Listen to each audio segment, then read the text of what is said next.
जब स्वयं महादेव ने समाधि तोड़कर श्री राम का नाम लिया तो ब्रह्मांड में एक अद्भुत कंपन फैल गया। स्कंद पुराण कहता है, आत्मनम मानुषम ध्यायन हरिम भक्त्या समीहितः अवतीर्णो ह्यनुग्रहार्थम भक्तानाम रघुनंदनः वाका। अर्थात जब जब धर्म की रक्षा हेतु विष्णु अवतरित होते हैं तब शिव भी उनकी सेवा के लिए प्रकट होते हैं। यही कारण था कि शिव ने रुद्र रूप में जन्म लिया और वानर तन में प्रकट हुए पवन पुत्र हनुमान। आज की इस वीडियो में हम संपूर्ण श्री हनुमान चरित्र कथा का संपूर्ण अध्ययन करने वाले हैं, जो वेदों की भविष्यवाणियों को साकार करती है और बताती है कि जब शिव स्वयं राम भक्त बनते हैं तो लीलाएं अमर हो जाती हैं। अगर आपका हृदय भी भाव से भर उठा हो तो बस एक लाइक कर दीजिए और सब्सक्राइब करके इस भक्ति यात्रा में हमारे साथ जुड़ जाइए। भगवान शिव भगवती सती के साथ कैलाश पर्वत के एक श्रेष्ठ शिखर पर विराजमान थे। घने वृक्षों की छाया में उनके सिर पर भूरे रंग की जटाएं बिखरी हुई थी। उनके हाथ में रुद्राक्ष की माला थी, गले में सर्प और सामने नंदी बैठा हुआ था। उनके सेवक वहां से थोड़ी दूरी पर विभिन्न प्रकार की क्रीड़ाएं कर रहे थे। उनके सिर पर चंद्रमा और गंगा की धा की वजह से उनके तीसरे नेत्र की अग्नि शांत थी। उनके ललाट पर भस्म बहुत ही आकर्षक लग रहा था। अचानक राम राम कहते हुए उन्होंने अपनी समाधि तोड़ी। सती ने देखा कि भगवान शिव किसी विचित्र ढंग से उनकी ओर देख रहे हैं। वह उनके सामने आकर खड़ी हो गई और हाथ जोड़कर बोली, स्वामी, इस समय मैं आपकी कौन सी सेवा कर सकती हूं? क्या आप कुछ कहना चाहते हैं? भगवान शिव ने कहा, प्रिय, आज मेरे मन में एक पवित्र संकल्प जन्म ले रहा है। मैं सोच रहा हूं कि जिनका मैं निरंतर ध्यान करता हूं, जिनके नाम का जाप करके मेरा हृदय गदगद हो जाता है और जिनके वास्तविक स्वरूप का ध्यान करके मैं समाधि हो जाता हूं, वे मेरे प्रभु अब अवतार लेकर इस संसार में आ रहे हैं। सभी देवता भी उनके साथ अवतार लेकर उनकी सेवा का अवसर प्राप्त करना चाहते हैं। तो फिर मैं ही क्यों पीछे रहूं?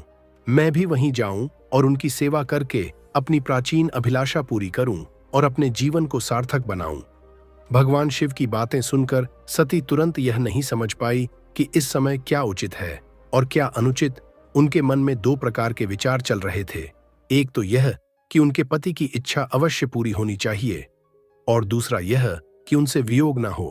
कुछ सोचकर उन्होंने कहा, प्रभु, आपका संकल्प बहुत ही उत्तम है। जैसे मैं आपके सेवा करने की इच्छा रखती हूं, वैसे ही आप भी अपने इष्ट देव की सेवा करना चाहते हैं, लेकिन वियोग के भय से मेरा हृदय विचलित हो रहा है। कृपया मुझे इतनी शक्ति दीजिए कि मैं आपके सुख में अपना सुख मान सकूं। एक बात और है, भगवान इस बार रावण का वध करने के लिए अवतार ले रहे हैं और रावण आपका बड़ा भक्त है। उसने अपने सिर तक काटकर आपको अर्पित किए हैं। ऐसी स्थिति में आप उसके वध में कैसे सहयोग दे सकते हैं? भगवान शिव मुस्कुराए और बोले, देवी, तुम बहुत भोली हो। इसमें वियोग की कोई बात ही नहीं है। मैं एक रूप में अवतार लेकर उनकी सेवा करूंगा और दूसरे रूप में तुम्हारे साथ रहूंगा। तुम्हें उनके लीलाओं का आनंद दिखाऊंगा और समय समय पर उनके पास जाकर स्तुति और प्रार्थना करूंगा। जहां तक रावण की बात है, उसने जितनी भक्ति की है उतनी ही उसने मेरे एक अंश की उपेक्षा भी की है। तुम जानती हो कि मैं 11 रूपों में वास करता हूं। जब उसने अपने 10 सिर काटकर मेरी पूजा की थी तो उसने मेरे एक अंश को बिना पूजे ही छोड़ दिया था। अब मैं उसी अंश के रूप में उसके खिलाफ युद्ध करूंगा और अपने प्रभु की सेवा भी करूंगा। मैंने वायु देवता के माध्यम से अंजना के गर्भ से अवतार लेने का निश्चय किया है। अब तुम्हारे मन में कोई दुख तो नहीं है? भगवती सती यह सुनकर प्रसन्न हो गई। जय श्री राम। देवराज इंद्र की अमरावती में एक अप्सरा थी जिसका नाम पुंजक स्थला था। एक दिन उससे कोई अपराध हो गया, जिसके परिणाम स्वरूप उसे वानरी बनकर पृथ्वी पर जन्म लेना पड़ा। शाप देने वाले आशी ने उसकी प्रार्थना सुनकर इतना वरदान दे दिया था कि वह जब चाहे अपना रूप बदल सकती थी। कभी वानरी तो कभी मानवी का रूप धारण कर सकती थी।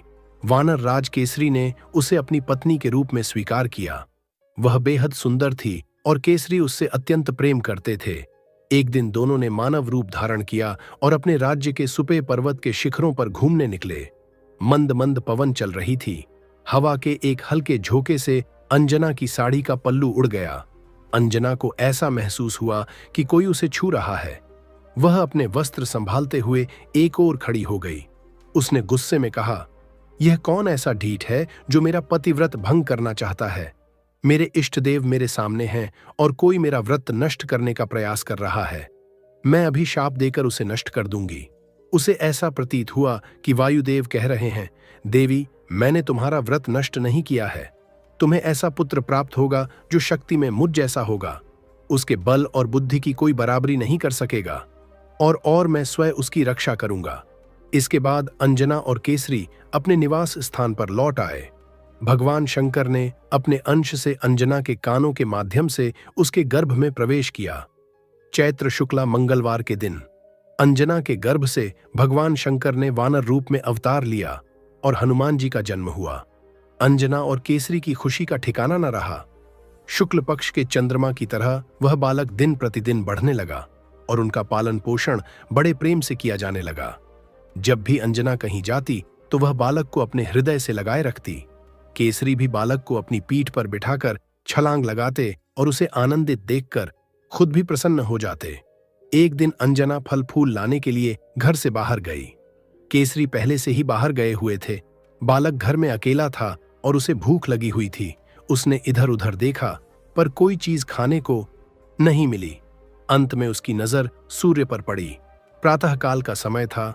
उसने सोचा, यह तो सुंदर लाल फल है, इसे खाने और खेलने दोनों में मजा आएगा। बालक ने सूर्य तक पहुंचने की कोशिश की। वायु ने पहले ही उसे उड़ने की शक्ति प्रदान कर दी थी, या फिर यूं कह सकते हैं कि भगवान शंकर की लीला में यह कोई आश्चर्य की बात नहीं थी। जय श्री राम। बालक आकाश में उड़ने लगा। देवता, दानव, यक्ष आदि उसे देखकर अचंभित हो गए।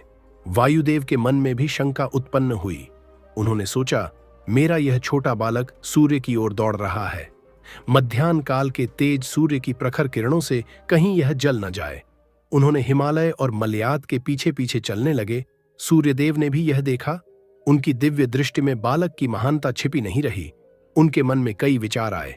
उन्होंने समझा कि भगवान शंकर ही वानर बालक के रूप में मेरे पास आ रहे हैं। यह भी उनसे छिपा नहीं रहा कि वायुदल, जो मेरे पितृतुल्य हैं, के आशीर्वाद से इस बालक का जन्म हुआ है और वे स्वयं इसकी रक्षा करने आ रहे हैं। सूर्यदेव ने अपनी किरणों को शीतल कर दिया, मानो वे अपने कोमल हाथों से बालक को सहलाने लगे, या जैसे जगत पिता शंकर का स्वागत कर रहे हों। बालक सूर्य के रथ तक पहुंच गया और उनके साथ खेलने लगा। उसी समय राहु ग्रहण करने के लिए आया। उसने देखा कि एक वानर बालक सूर्य के रथ पर बैठा हुआ है, परंतु जब बालक ने अपने मजबूत हाथ से राहु को पकड़ लिया तो वह डर गया और किसी तरह खुद को छुड़ाकर भागा। वह सीधा देवराज इंद्र के पास गया और बोला, देवराज, आपने सूर्य को ग्रस का अधिकार मुझे दिया है, क्या अब आपने किसी और को भी यह अधिकार दे दिया है? इंद्र को यह बात समझ में नहीं आई। उन्होंने राहु को डांट कर फिर सूर्य के पास भेजा। दूसरी बार जब राहु गया तभी बालक को अपनी भूख का एहसास हुआ। उसने सोचा, यह तो खाने लायक अच्छी चीज है, और वह राहु पर टूट पड़ा। राहु बालक के तेज से डर गया और अपनी जान बचाने के लिए इंद्र को पुकारने लगा। इंद्र ऐरावत पर सवार होकर राहु की रक्षा के लिए दौड़े। ऐरावत को देखते ही बालक ने राहु को छोड़ दिया और उसे एक अच्छा फल समझकर पकड़ने के लिए दौड़ पड़ा। अब इंद्र ने घबराकर अपना वज्र फेंका, जिससे बालक की बाईं ठुड्डी हन पर चोट लग गई। बालक घायल होकर पहाड़ पर गिर पड़ा और छटपटाने लगा। वायुदेव ने बालक को उठाया और उसे एक गुफा में ले गए। वायु देवता को बहुत क्रोध आया और उन्होंने अपनी गति को रोक लिया। वायु के रुकते ही सारा जगत थम गया। किसी में कोई हलचल नहीं रही। सभी प्राणियों की सांसें रुक गईं। देवता भयभीत हो गए और इंद्र दौड़कर ब्रह्मा के पास गए। तब ब्रह्मा स्वयं उस गुफा में आए और अपने हाथों से बालक को स्पर्श कर उसे जीवित कर दिया। बालक खुश होकर उठ खड़ा हुआ। वायुदेव भी प्रसन्न हुए और उन्होंने पूरे जगत में पुनः प्राण संचालित कर दिए। ब्रह्मा ने देवताओं से कहा, यह बालक साधारण नहीं है, यह देवताओं के कार्य सिद्ध करने के लिए ही प्रकट हुआ है, इसलिए यह उचित होगा कि सभी देवता इसे वरदान दें। जय श्री राम। इंद्र ने कहा, मेरे वज्र के प्रहार से इसकी हनु टूट गई है, इसलिए आज से इसका नाम हनुमान होगा। मैं इसे वरदान देता हूं कि मेरे वज्र से हनुमान को कभी कोई क्षति नहीं होगी।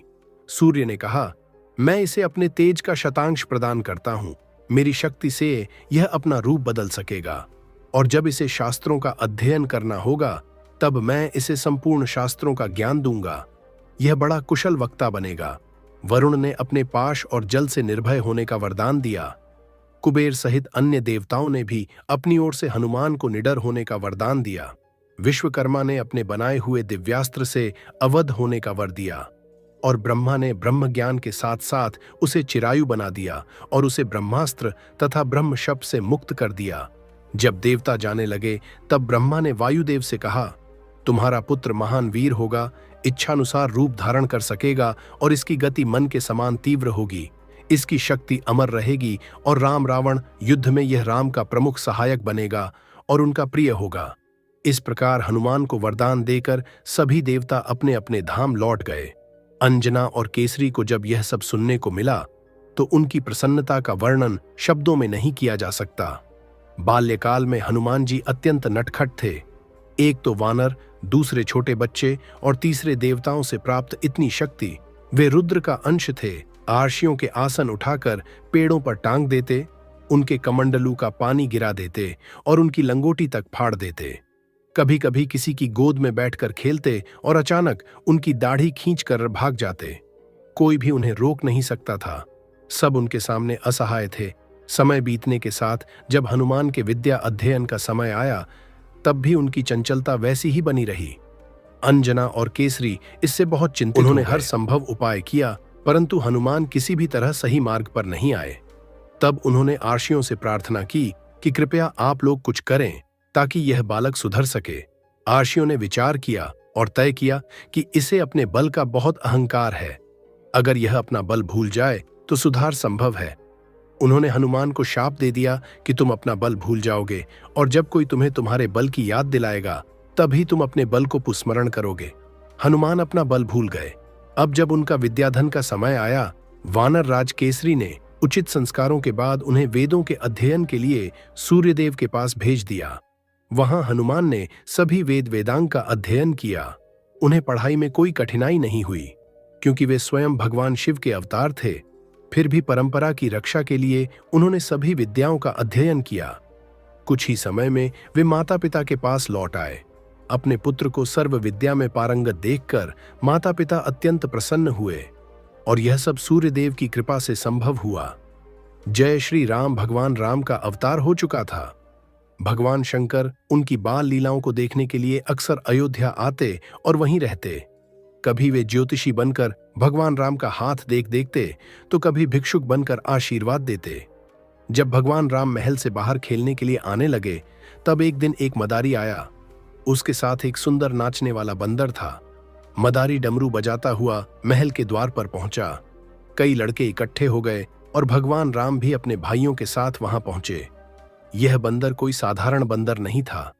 यह तो स्वयं भगवान शिव थे जो हनुमान के रूप में अपने प्रभु को रिझाने के लिए प्रकट हुए थे। नाचने वाले भी वही थे और नचाने वाले भी वही। यह सब इसलिए था ताकि वे भगवान की मधुर लीला का आनंद ले सके और उनके साथ खेल सके। आखिरकार भगवान राम खुश हो गए। बंदर का नाच देखकर सभी लोग लौटने लगे, पर भगवान राम ने जिद पकड़ ली। उन्होंने कहा, मैं इस बंदर को ही लूंगा। राजकुमार का हठ कौन टाल सकता था। राजा दशरथ ने आदेश दिया कि मदारी जितना चाहे धन ले ले और बंदर राम को दे दे। लेकिन मदारी धन के लिए नहीं आया था। वह तो अपने आप को प्रभु के चरणों में समर्पित करने के लिए आया था। भगवान राम ने अपने हाथों से उस बंदर को लिया। अब तक वे खुद उसे नचा रहे थे और अब भगवान राम नचाने वाले हो गए और नाचने वाले खुद हनुमान। युगों की अभिलाषा पूरी हुई और वे आनंद से नाचने लगे। सभी लोग उस बंदर का नाच देखकर तल्लीन हो गए और मदारी अचानक गायब हो गया। पता नहीं वह मदारी बंदर में ही समा गया या फिर कैलाश चला गया। इस रूप में हनुमान काफी समय तक भगवान राम की सेवा और मनोरंजन करते रहे। जब विश्वामित्र राम और लक्ष्मण को लेकर जाने के लिए आए तब भगवान राम ने हनुमान को अकेले में बुलाकर समझाया। उन्होंने कहा, हनुमान, तुम मेरे सच्चे मित्र हो। तुमसे मेरी कोई लीला छुपी नहीं है। आगे चलकर जब मैं रावण को मारूंगा उस समय मुझे वानरों की आवश्यकता होगी। रावण ने बाली से गठजोड़ किया हुआ है। खरदूषण, त्रिशिका, शूर्पणखा दंडक वन में है और मारीच, सुबाहु, ताड़का हमारे आसपास ही उनका जाल चारों ओर फैला हुआ है। तुम शबरी से मिलकर आर्षमुख पर्वत पर जाओ और वहां सुग्रीव से मित्रता करो। मैं धीरे धीरे रास्ता साफ करता हुआ वहां पहुंच तब तुम सुग्रीव को मुझसे मिलवा और वानर सेना एकत्रित करना। फिर रावण का अंत करके अवतार का कार्य पूरा किया जाएगा। भगवान राम को छोड़कर जाने की इच्छा ना होने पर भी हनुमान ने उनकी की आज्ञा सिर माथे पर रखी और प्रभु का नाम स्मरण करते हुए आर्षिमुख पर्वत के लिए प्रस्थान किया। जय श्री राम। उन दिनों बाली से भयभीत होकर सुग्रीव अपने मंत्रियों के साथ आर्षिमुख पर्वत पर निवास कर रहे थे। हनुमान भी उनके साथ ही थे। सुग्रीव अक्सर भयभीत रहते थे कि कहीं बाली का कोई साथी आकर उन पर आक्रमण न कर दे, क्योंकि शाप के कारण बाली स्वयं वहां नहीं आ सकता था। एक दिन सुग्रीव अपने मंत्रियों और प्रिय सहयोगी हनुमान के साथ राजनीतिक चर्चा में व्यस्त थे। तभी उनकी नजर पंपास की ओर गई। उन्होंने देखा कि वहां दो सशस्त्र पुरुष खड़े हैं। उनका उद्देश्य स्पष्ट नहीं था, लेकिन वे किसी खोज में लगे हुए प्रतीत हो रहे थे। उनकी वीरता, उनका शरीर, उनके शस्त्र और अस्त्र, साथ ही उनके वल्कल वस्त्र और जटाओं को देखकर सुग्रीव को संदेह हुआ।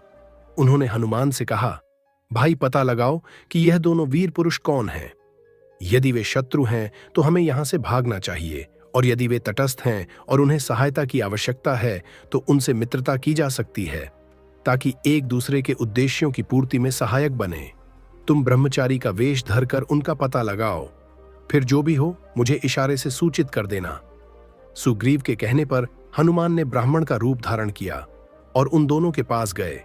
उचित शिष्टाचार के बाद उन्होंने उनकी प्रशंसा करते हुए उनका परिचय पूछा। उन्होंने कहा, आपके शस्त्र और शरीर को देखकर लगता है कि आप वीर पुरुष हैं। आपके कोमल चरणों से लगता है कि आप राजमहल में पलब हैं। आपकी वेशभूषा और चेहरे का ते बता रहा है कि आप आर्षिक कुमार हो सकते हैं। पर कोई बात निश्चित नहीं है। आप साधारण पुरुष नहीं, कुछ अलौकिक जान पड़ते हैं। कहीं आप देवताओं में से कोई है या फिर आप साक्षात नर नारायण हैं। आपके सौंदर्य और माधुर्य ने मेरा मन मोह लिया है। भगवान राम मंद मंद मुस्कुराते हुए हनुमान की बात सुन रहे थे। उन्होंने लक्ष्मण से कहा, यह बड़े ज्ञानी जान पड़ते हैं। इनकी बातों से लगता है कि इन्होंने वेदों का पूरा अध्ययन किया है। इनके उच्चारण में कोई अशुद्धि नहीं है और इनकी आकृति से कोई दूषित भाव भी नहीं झलकता। यह किसी राजा के मंत्री होने योग्य हैं। इनकी भाषा और नीतिमत्ता गहन और प्रभावशाली है। राम के इशारे पर लक्ष्मण बोले, ब्राह्मण देव, हम लोग अयोध्या के राजा दशरथ के पुत्र हैं। उनकी आज्ञा मानकर हम 14 वर्षों के लिए वनवास में आए हैं। यहाँ एक राक्षस ने जनक नंदिनी सीता का अपहरण कर लिया है। हम उन्हें ढूंढ रहे हैं। अब आप भी अपना परिचय दीजिए। लक्ष्मण की बात पूरी होने से पहले ही हनुमान का रूप बदल गया। वे वानर के रूप में भगवान राम के चरणों में गिर पड़े। उस समय उनका मन कह रहा था, मैं भगवान के सामने दूसरा रूप लेकर आया और उनसे छल किया, इसलिए उन्होंने मुझसे बात भी नहीं की। मैंने उन्हें नहीं पहचाना, इसलिए उन्होंने भी मुझे नहीं पहचाना। यह सब मेरी चालाकी का परिणाम है। ऐसा सोचते सोचते उनकी आंखों से आंसू बहने लगे और वे भगवान के चरणों में लौटने लगे। भगवान ने उन्हें उठाकर अपने हृदय से लगा लिया। हनुमान ने कहा, प्रभु, मैं एक साधारण जीव हूं, मैं धूल कर सकता हूं, यह स्वाभाविक है। पर आप मुझे कैसे भूल गए? मैं तो आपकी आज्ञा से सुग्रीव के साथ रहकर आपकी प्रतीक्षा कर रहा था। सुग्रीव भी बहुत दुखी हैं। मैंने उन्हें आपका परिचय देकर धैर्य बंधाया है। अब आप चलकर उन्हें स्वीकार कीजिए और उनकी विपत्ति दूर करके उनसे सेवा ले।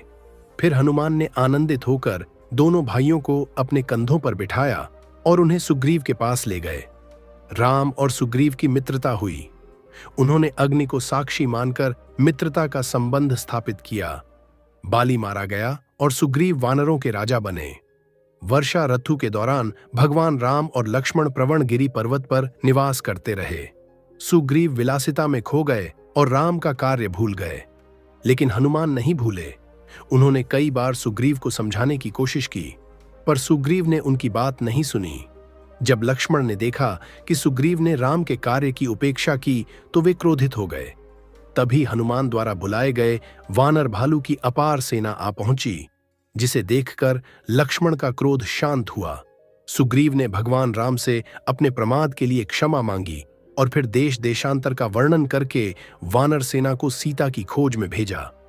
सुग्रीव ने आदेश दिया, जो 1 महीने में वापस नहीं लौटेगा उसे कठोर दंड मिलेगा। फिर वानर विभिन्न दिशाओं में रवाना हो गए। जय श्री राम सीता जी की खोज दक्षिण दिशा में ढूंढने का काम बड़ा ही महत्वपूर्ण था, इसलिए यह काम मुख्य वानर वीरों को ही सौंपा गया। जाम भवान, हनुमान, अंगद, नल, नील आदि को बुलाकर उनके काम की गुरुता समझाई। उनके मन में उस समय यह भाव उठा कि यह वीर अवश्य ही अपना काम पूरा करेंगे। विशेष करके हनुमान के लिए तो कोई काम असंभव है ही नहीं। उन्होंने बड़ी प्रसन्नता और प्रेम से कहा, हनुमान, जल में, थल में, नभ में सर्वत्र तुम्हारी एक सी गति है। स्वर्ग अथवा अंतरिक्ष में भी ऐसा कोई नहीं जो तुम्हारी रोक सके। तुम अपने पिता के समान ही गति, वेग, तेज और सूती से युक्त हो। तुम सब कुछ जानते ही हो, तुमसे और क्या कहूं। तुम्हारा काम केवल स्थानों में देख आना ही नहीं है, बल्कि तुम्हारा काम सीता को पाना है।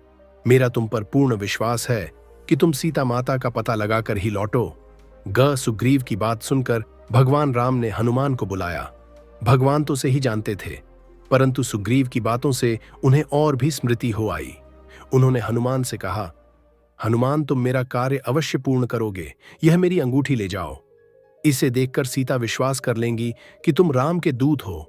सीता से कहने के लिए उन्होंने संदेश भी दिए। हनुमान आदि उनके चरणों का स्पर्श करके वहां से चल पड़े। हनुमान, जाम भवान, अंगद आदि ढूंढ ढूंढते थक गए। भूख प्यास के मारे व्याकुल हो गए। पानी का कहीं पता नहीं।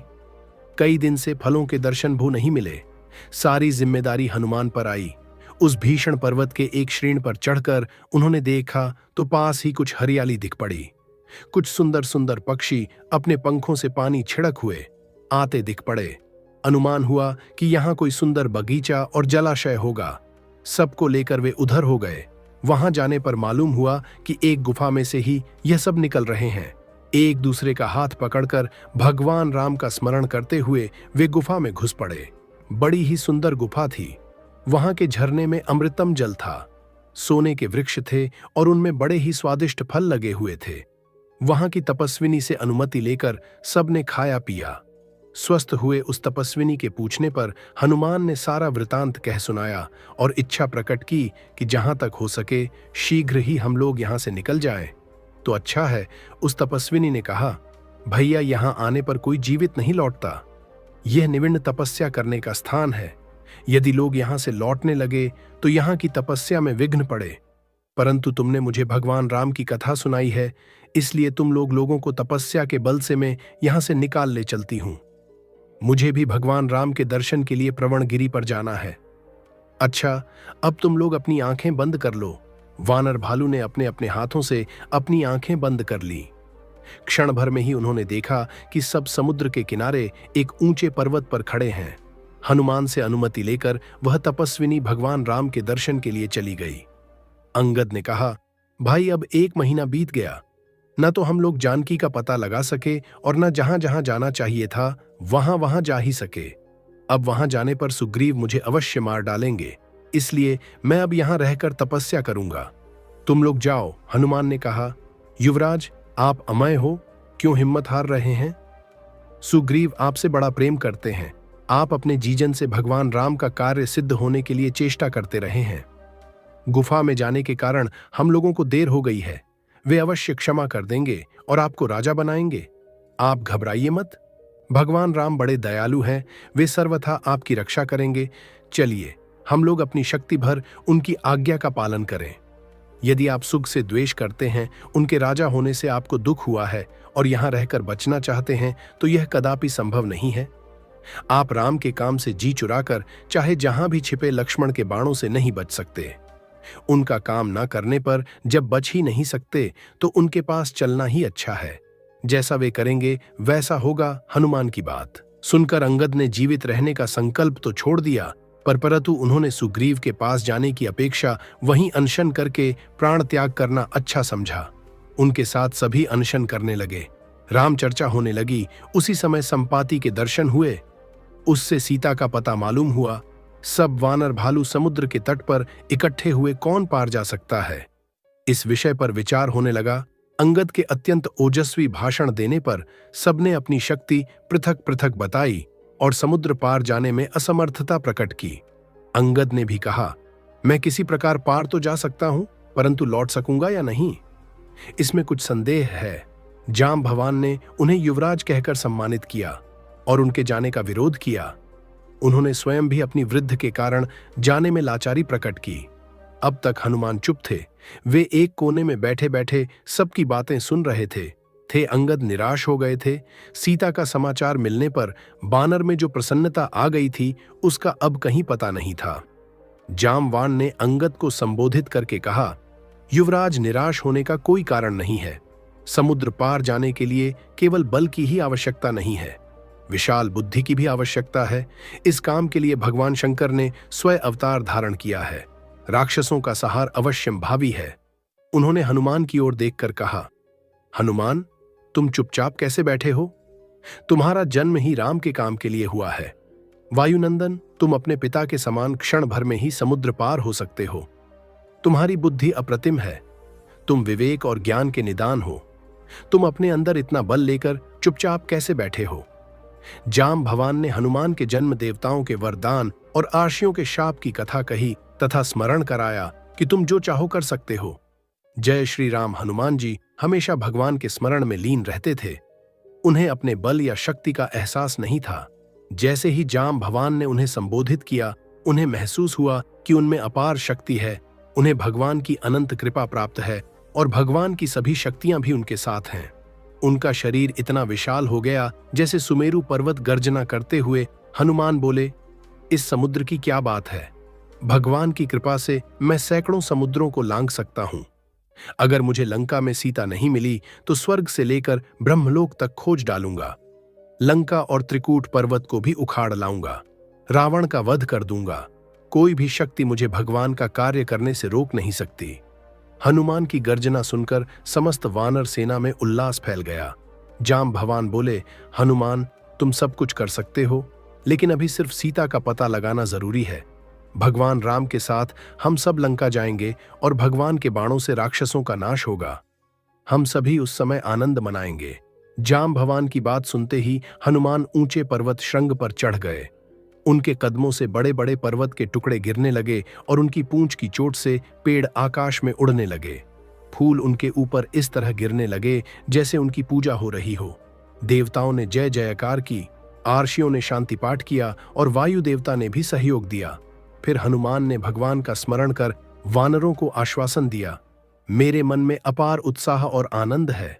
भगवान की असीम कृपा मेरे साथ है। मैं जल्दी ही काम पूरा करके लौटूंगा।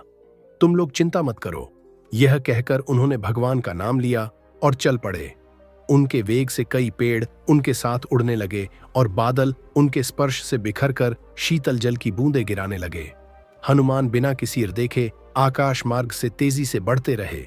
जय श्री राम। समुद्र ने सोचा कि राम के पूर्वजों ने ही मुझे यह स्वरूप प्रदान किया था, परंतु मैंने उनके लिए कुछ नहीं किया। कहीं राम के मन में यह ना आ जाए कि सीता हरण में समुद्र का भी हाथ रहा है, क्योंकि एक तरह से रावण मेरे भीतर ही रहता है। मैं उसके किले की खाई बना हुआ हूं। अगर मैं उनके दूध का स्वागत करूं और उनके विश्राम का कोई प्रबंध कर सक तो शायद मैं इस कलंक से बच जाऊं। उसने मैनाक पर्वत से कहा, मैनाक, रामदूत का स्वागत करो। मैनाक ने विशाल रूप धारण किया और समुद्र के ऊपर प्रकट हुआ। हनुमान ने सोचा कि यह कोई विघ्न है और उसे अपने पैरों से पाताल में धकेलने वाले थे। तभी मैनाक ने मानव रूप धारण कर लिया और अपने पर्वत शिखर पर खड़ा हो गया। उसने निवेदन किया, हनुमान, तुम वायु के पुत्र हो जो मेरे सहायक हैं। जब इंद्र ने अपने वज्र से पर्वतों के पंख काटे थे, तब तुम्हारे पिता की सहायता से ही मैं समुद्र में समा सका और अपनी जान बचा पाया। मैं चाहता हूं कि तुम थोड़ा विश्राम कर लो, थकावट मिटाकर फिर आगे बढ़ो। भगवान राम का कार्य तो समस्त जगत का कार्य है। उनके दूध की सहायता करना भी पूरे संसार की सहायता करना है। मुझे आशा है कि तुम मेरी विनती स्वीकार करोगे। हनुमान ने प्रेम पूर्वक मैनाक को छुआ और कहा, मैनाक, तुम मुझ पर बहुत स्नेह रखते हो। तुम मेरे लिए पिता समान पूज्य हो। मुझे तुम्हारी आज्ञा माननी चाहिए, लेकिन इस समय मैं भगवान राम के कार्य के लिए जा रहा हूं। मेरा हृदय उनके कार्य के लिए व्याकुल है। यदि मैंने विश्राम के लिए शरीर को रोका तो हो सकता है कि मेरा हृदय शरीर को छोड़कर लंका पहुंच। इस समय में एक क्षण भी रुक नहीं सकता। मुझे क्षमा करो। यह कहकर हनुमान आगे बढ़े। हनुमान जब आगे बढ़ रहे थे, देवताओं ने सोचा कि हनुमान में अपार शक्ति है और विद्या में भी कई बार उनकी परीक्षा हो चुकी है, लेकिन राक्षसों के बीच में जाकर सकुशल लौटने की बुद्धि है या नहीं, यह देखना जरूरी है। उन्होंने दक्ष पुत्री और कश्यप पत्नी नाग माता सुरसा को हनुमान की परीक्षा लेने भेजा। सुरसा उनके मार्ग में आ खड़ी हुई और बोली, आज मुझे भाग्य व भोजन मिला है, मैं पेट भर खाऊंगी। हनुमान ने कहा, राम का कार्य है, मुझे करने दो, फिर खा लेना, मैं मृत्यु से नहीं डरता। जब सुरसा ने इनकार किया तो हनुमान ने उसे मुंह फैलाने के लिए कहा। जैसे जैसे सुरसा अपना मुंह बढ़ाती, हनुमान अपने आका को 2 गुना बड़ा कर लेते। जब उसने योजन का मुंह बना लिया तो हनुमान ने अपना रूप छोटा किया और उसके मुंह में जाकर तुरंत बाहर निकल आए। सुरसा ने हनुमान के इस बुद्धि कौशल को देखकर प्रसन्न होकर उन्हें आशीर्वाद दिया और विदा किया। राहु की माता सिंहिका समुद्र में रहती थी। जब कोई ऊपर उड़ता तो उसकी छाया पानी में पड़ती और सिंहिका उस छाया को पकड़कर उसे खींच लेती थी। उसने हनुमान के साथ भी यही चाल चली। अपनी गति रुकती देख हनुमान ने नीचे देखा और राक्षसी को पहचान लिया। वह हनुमान के सामने टिक नहीं सकी। एक हल्की सी चोट में ही उसका अंत हो गया। हनुमान बिना किसी विघ्न के समुद्र के दूसरे किनारे पहुंच गए। वहां एक सुंदर वन था। हरे भरे पेड़, सुगंधित फूल, पक्षियों का कलरव और मम मधुर गुंजारी, और कूदकर पहाड़ की ऊंची चोटी पर जा पहुंचे। उन्होंने सोचा कि यह स्थान शिविर बनाने के लिए उपयुक्त है, वानरों के लिए। यहाँ फल फूल पर्याप्त मात्रा में है, मीठा जल भी है और सबसे बड़ी बात यह है कि यहाँ से पूरी लंका दिखाई देती है। हनुमान ने वहां से लंका की बहुत सी बातें जान ली और लंका के किले की कठिनाई का आकलन किया। उन्होंने निश्चय किया कि सीता की खोज के साथ साथ लंका के किले की पूरी जानकारी लेना भी उनका कर्तव्य है। जय श्री राम इतने बड़े शरीर के साथ लंका में जाना और वहां की हर एक चीज को ध्यान से देखना असंभव था। इसलिए महावीर हनुमान ने अपनी अणिमा सिद्धि का प्रयोग करते हुए अपने शरीर को छोटा कर लिया और भगवान का स्मरण करते हुए लंका के द्वार पर पहुंचे। लंका नगर की रक्षक देवी लंकिनी ने संध्या के समय उन्हें छिपकर भीतर आते देखा। उसे कुछ शंका हुई। उसने हनुमान के पास आकर कड़क हुए पूछा, तुम यहां चोरी करने आए हो क्या? हनुमान ने हल्के से उसे अपनी मुट्ठी से मारा, जिससे वह खून उगलते हुए जमीन पर गिर पड़ी। थोड़ी देर बाद संभलकर उसने कहा, जाओ, मैं तुम पहचान गई हूं। ब्रह्मा जी ने पहले ही बता दिया था कि जब एक वानर के प्रहार से मेरी यह हालत हो तो समझ लेना कि रावण का अंत निकट है। हनुमान लंका के भीतर प्रवेश कर गए। उन्होंने लंका में प्रवेश कर राक्षसों के आहार विहार और सोने के स्थान देखे। उन्होंने उनके अस्त्रागार, मंत्रणा कक्ष और सेना के ठिकानों का भी अवलोकन किया। सीता जी को ढूंढने के लिए उन्होंने रावण अंतःपुर में भी अच्छी तरह से खोजबीन की। मंदोदरी और अन्य स्त्रियों को देखा, लेकिन सीता जी का कोई पता नहीं चला। हनुमान थोड़े चिंतित हो गए। उनके मन में ग्लानि उत्पन्न हुई और सोचने लगे, कहीं मैंने धर्म का उल्लंघन तो नहीं किया? पराई स्त्रियों को देखना अधर्म है। आज मैंने जो किया वह मुझसे अब तक कभी नहीं हुआ था। वे चिंता में डूब गए, लेकिन अगले ही क्षण भगवान के स्मरण से उनका मन साफ हो गया और वे एक निर्णय पर पहुंचे। उन्होंने सोचा, हाँ, मैंने पराई स्त्रियों को देखा तो सही, परंतु किसी गलत नजर से नहीं, बल्कि एक आवश्यकता के तहत देखा है। मेरे मन में कोई विकार नहीं है। इंद्रियों की शुभ अशुभ प्रवृत्तियों का आधार मन होता है। दोस्तों, अगर आप लोग वीडियो में यहां तक आ चुके हैं तो वीडियो को लाइक करना, चैनल को सब्सक्राइब करना बिल्कुल भी ना भूले, क्योंकि हम आपके लिए ऐसी शानदार वीडियो समय पर लेकर आते रहते हैं और मेरा मन पूरी तरह संयमित है। इसके बाद हनुमान ने सीता जी को स्थानों पर भी खोजने का प्रयास किया। आगे बढ़ने पर उन्हें एक छोटी सी कुटिया दिखाई दी। उस कुटिया की दीवारों पर जग जग राम नाम लिखा हुआ था, जो मणियों की चमक के कारण रात में भी साफ दिख रहा था। कुटिया के आसपास तुलसी, केसर और सुगंधित फूलों की छोटी छोटी क्यारियां लगी थीं। कुटिया के सामने ही एक छोटा सा मंदिर था, जिसमें भगवान के अयुध के चित्र बने हुए थे। हनुमान को यह देखकर बड़ा आश्चर्य हुआ कि लंका में ऐसा स्थान भी हो सकता है। साथ ही उन्हें इस जगह को देखकर खुशी भी हुई। जय श्री राम ब्रह्म मुहूर्त का समय था। विभीषण जागकर राम राम का जप कर रहे थे। हनुमान को विश्वास हो गया कि यह कोई संत है। उन्होंने उनसे परिचय करने का पक्का इरादा कर लिया। हनुमान ने ब्रह्मण का रूप धारण कर राम राम कहा। विभीषण तुरंत बाहर आ गए। दोनों भगवत भक्त आपस में गले मिले। दोनों का हृदय प्रेम और आनंद से भर गया। हनुमान को विभीषण के हृदय में साक्षात भगवान दिखाई दे रहे थे और विभीषण भी हनुमान को भगवान के समान ही मान रहे थे। परिचय हुआ। हनुमान ने अपने दयालु प्रभु के पावन चरित्र और सीता हरण की बात सुनाकर अपने आने का कारण बता। विभीषण बोले, हे हनुमान, मैं यहाँ ऐसे ही सतर्क और कठिनाई से रहता हूँ जैसे दांतों के बीच में बेचारी जीभ रहती है। क्या प्रभु मुझ जैसे अनाथ को कभी अपनाएंगे? मेरी जाति तमोगुण है, मुझसे कोई साधना नहीं हो पाती। भगवान के चरणों में प्रेम नहीं है, फिर मैं कैसे आशा करूं कि मुझे भगवान मिलेंगे? लेकिन अब तुम्हें देखकर मेरे मन में विश्वास हो रहा है, क्योंकि भगवान की कृपा के बिना उनके कृपा पात्र संतों का दर्शन नहीं हो सकता। भगवान की कृपा से ही तुमने घर आकर मुझे दर्शन दिए हैं। संतों का दर्शन निश्चित रूप से भगवान के मिलने का संकेत है। हनुमान ने कहा, विभीषण, हमारे भगवान बहुत दयालु हैं। वे सदा से दिनों पर कृपा करते आए हैं। तुम अपनी बात कहते हो, भला मैं ही कौन सा उच्च कुल का हूं? वानर चंचल और साधनहीन होते हैं। दूसरों की भलाई तो मुझसे कोसों दूर रही। अगर कोई सुबह मेरा नाम ले ले तो उसे दिन भर भोजन न मिले। सखे विभीषण, मैं इतना तुच्छ हूं, फिर भी भगवान ने मुझ पर कृपा की है, जो ऐसे स्वामी को जानकर भी भजन नहीं करते, संसार में भटकते रहते हैं। वे दुखी क्यों नहीं होंगे? भगवान की गुणावती याद करते हुए हनुमान का हृदय गदगद हो गया और उनकी आंखें प्रेम के आंसुओं से भर आईं। विभीषण और हनुमान के बीच बहुत सी बातें हुईं। विभीषण के कहने पर हनुमान अशोक वाटिका चले गए। जय श्री राम। मां सीता अशोक के पेड़ के नीचे बैठी थी। उनका शरीर कमजोर हो गया था और उनके बाल जटा में बंधे हुए थे। सिर पर सौभाग्य का चिन्ह केवल एक वेणी रह गया था। वे लगातार भगवान का नाम जप रही थीं और मन ही मन भगवान की लीलाओं और गुणों का स्मरण कर रही थी। हनुमान ने उन्हें दूर से मानसिक प्रणाम किया और शीशम के एक पेड़ पर चढ़कर बैठ गए। रावण आया और सीता को बहलाने फुसला की कोशिश की, फिर धमकाया, लेकिन सीता की दृढ़ता, पवित्रता, राम में निष्ठा और सतीत्व से प्रभावित होकर वापस चला गया। बहुत सी राक्षसीस हुई और ऐसा लगा जैसे अब वे जीवित नहीं रह पाएंगी। तृष्णा ने अपने स्वप्न का वर्णन करके उन्हें सांत्वना दी और फिर बाकी राक्षस वहां से चली गई। थोड़ी देर बाद तृष्णा भी चली गई। हनुमान ने जब माता सीता को बहुत दुखी देखा तो पेड़ से ही राम के जन्म से लेकर विवाह, वनमन, सीता हरण की बातें बताई और अंत में कहा, मैं उन्हीं के भेजने पर यहां आया हूं। हनुमान की यह अमृत समान वाणी सुनकर सीता को बहुत संतोष हुआ, परंतु तुरंत उनके मन में एक शंका भी उठी, कहीं यह कोई राक्षसी माया तो नहीं?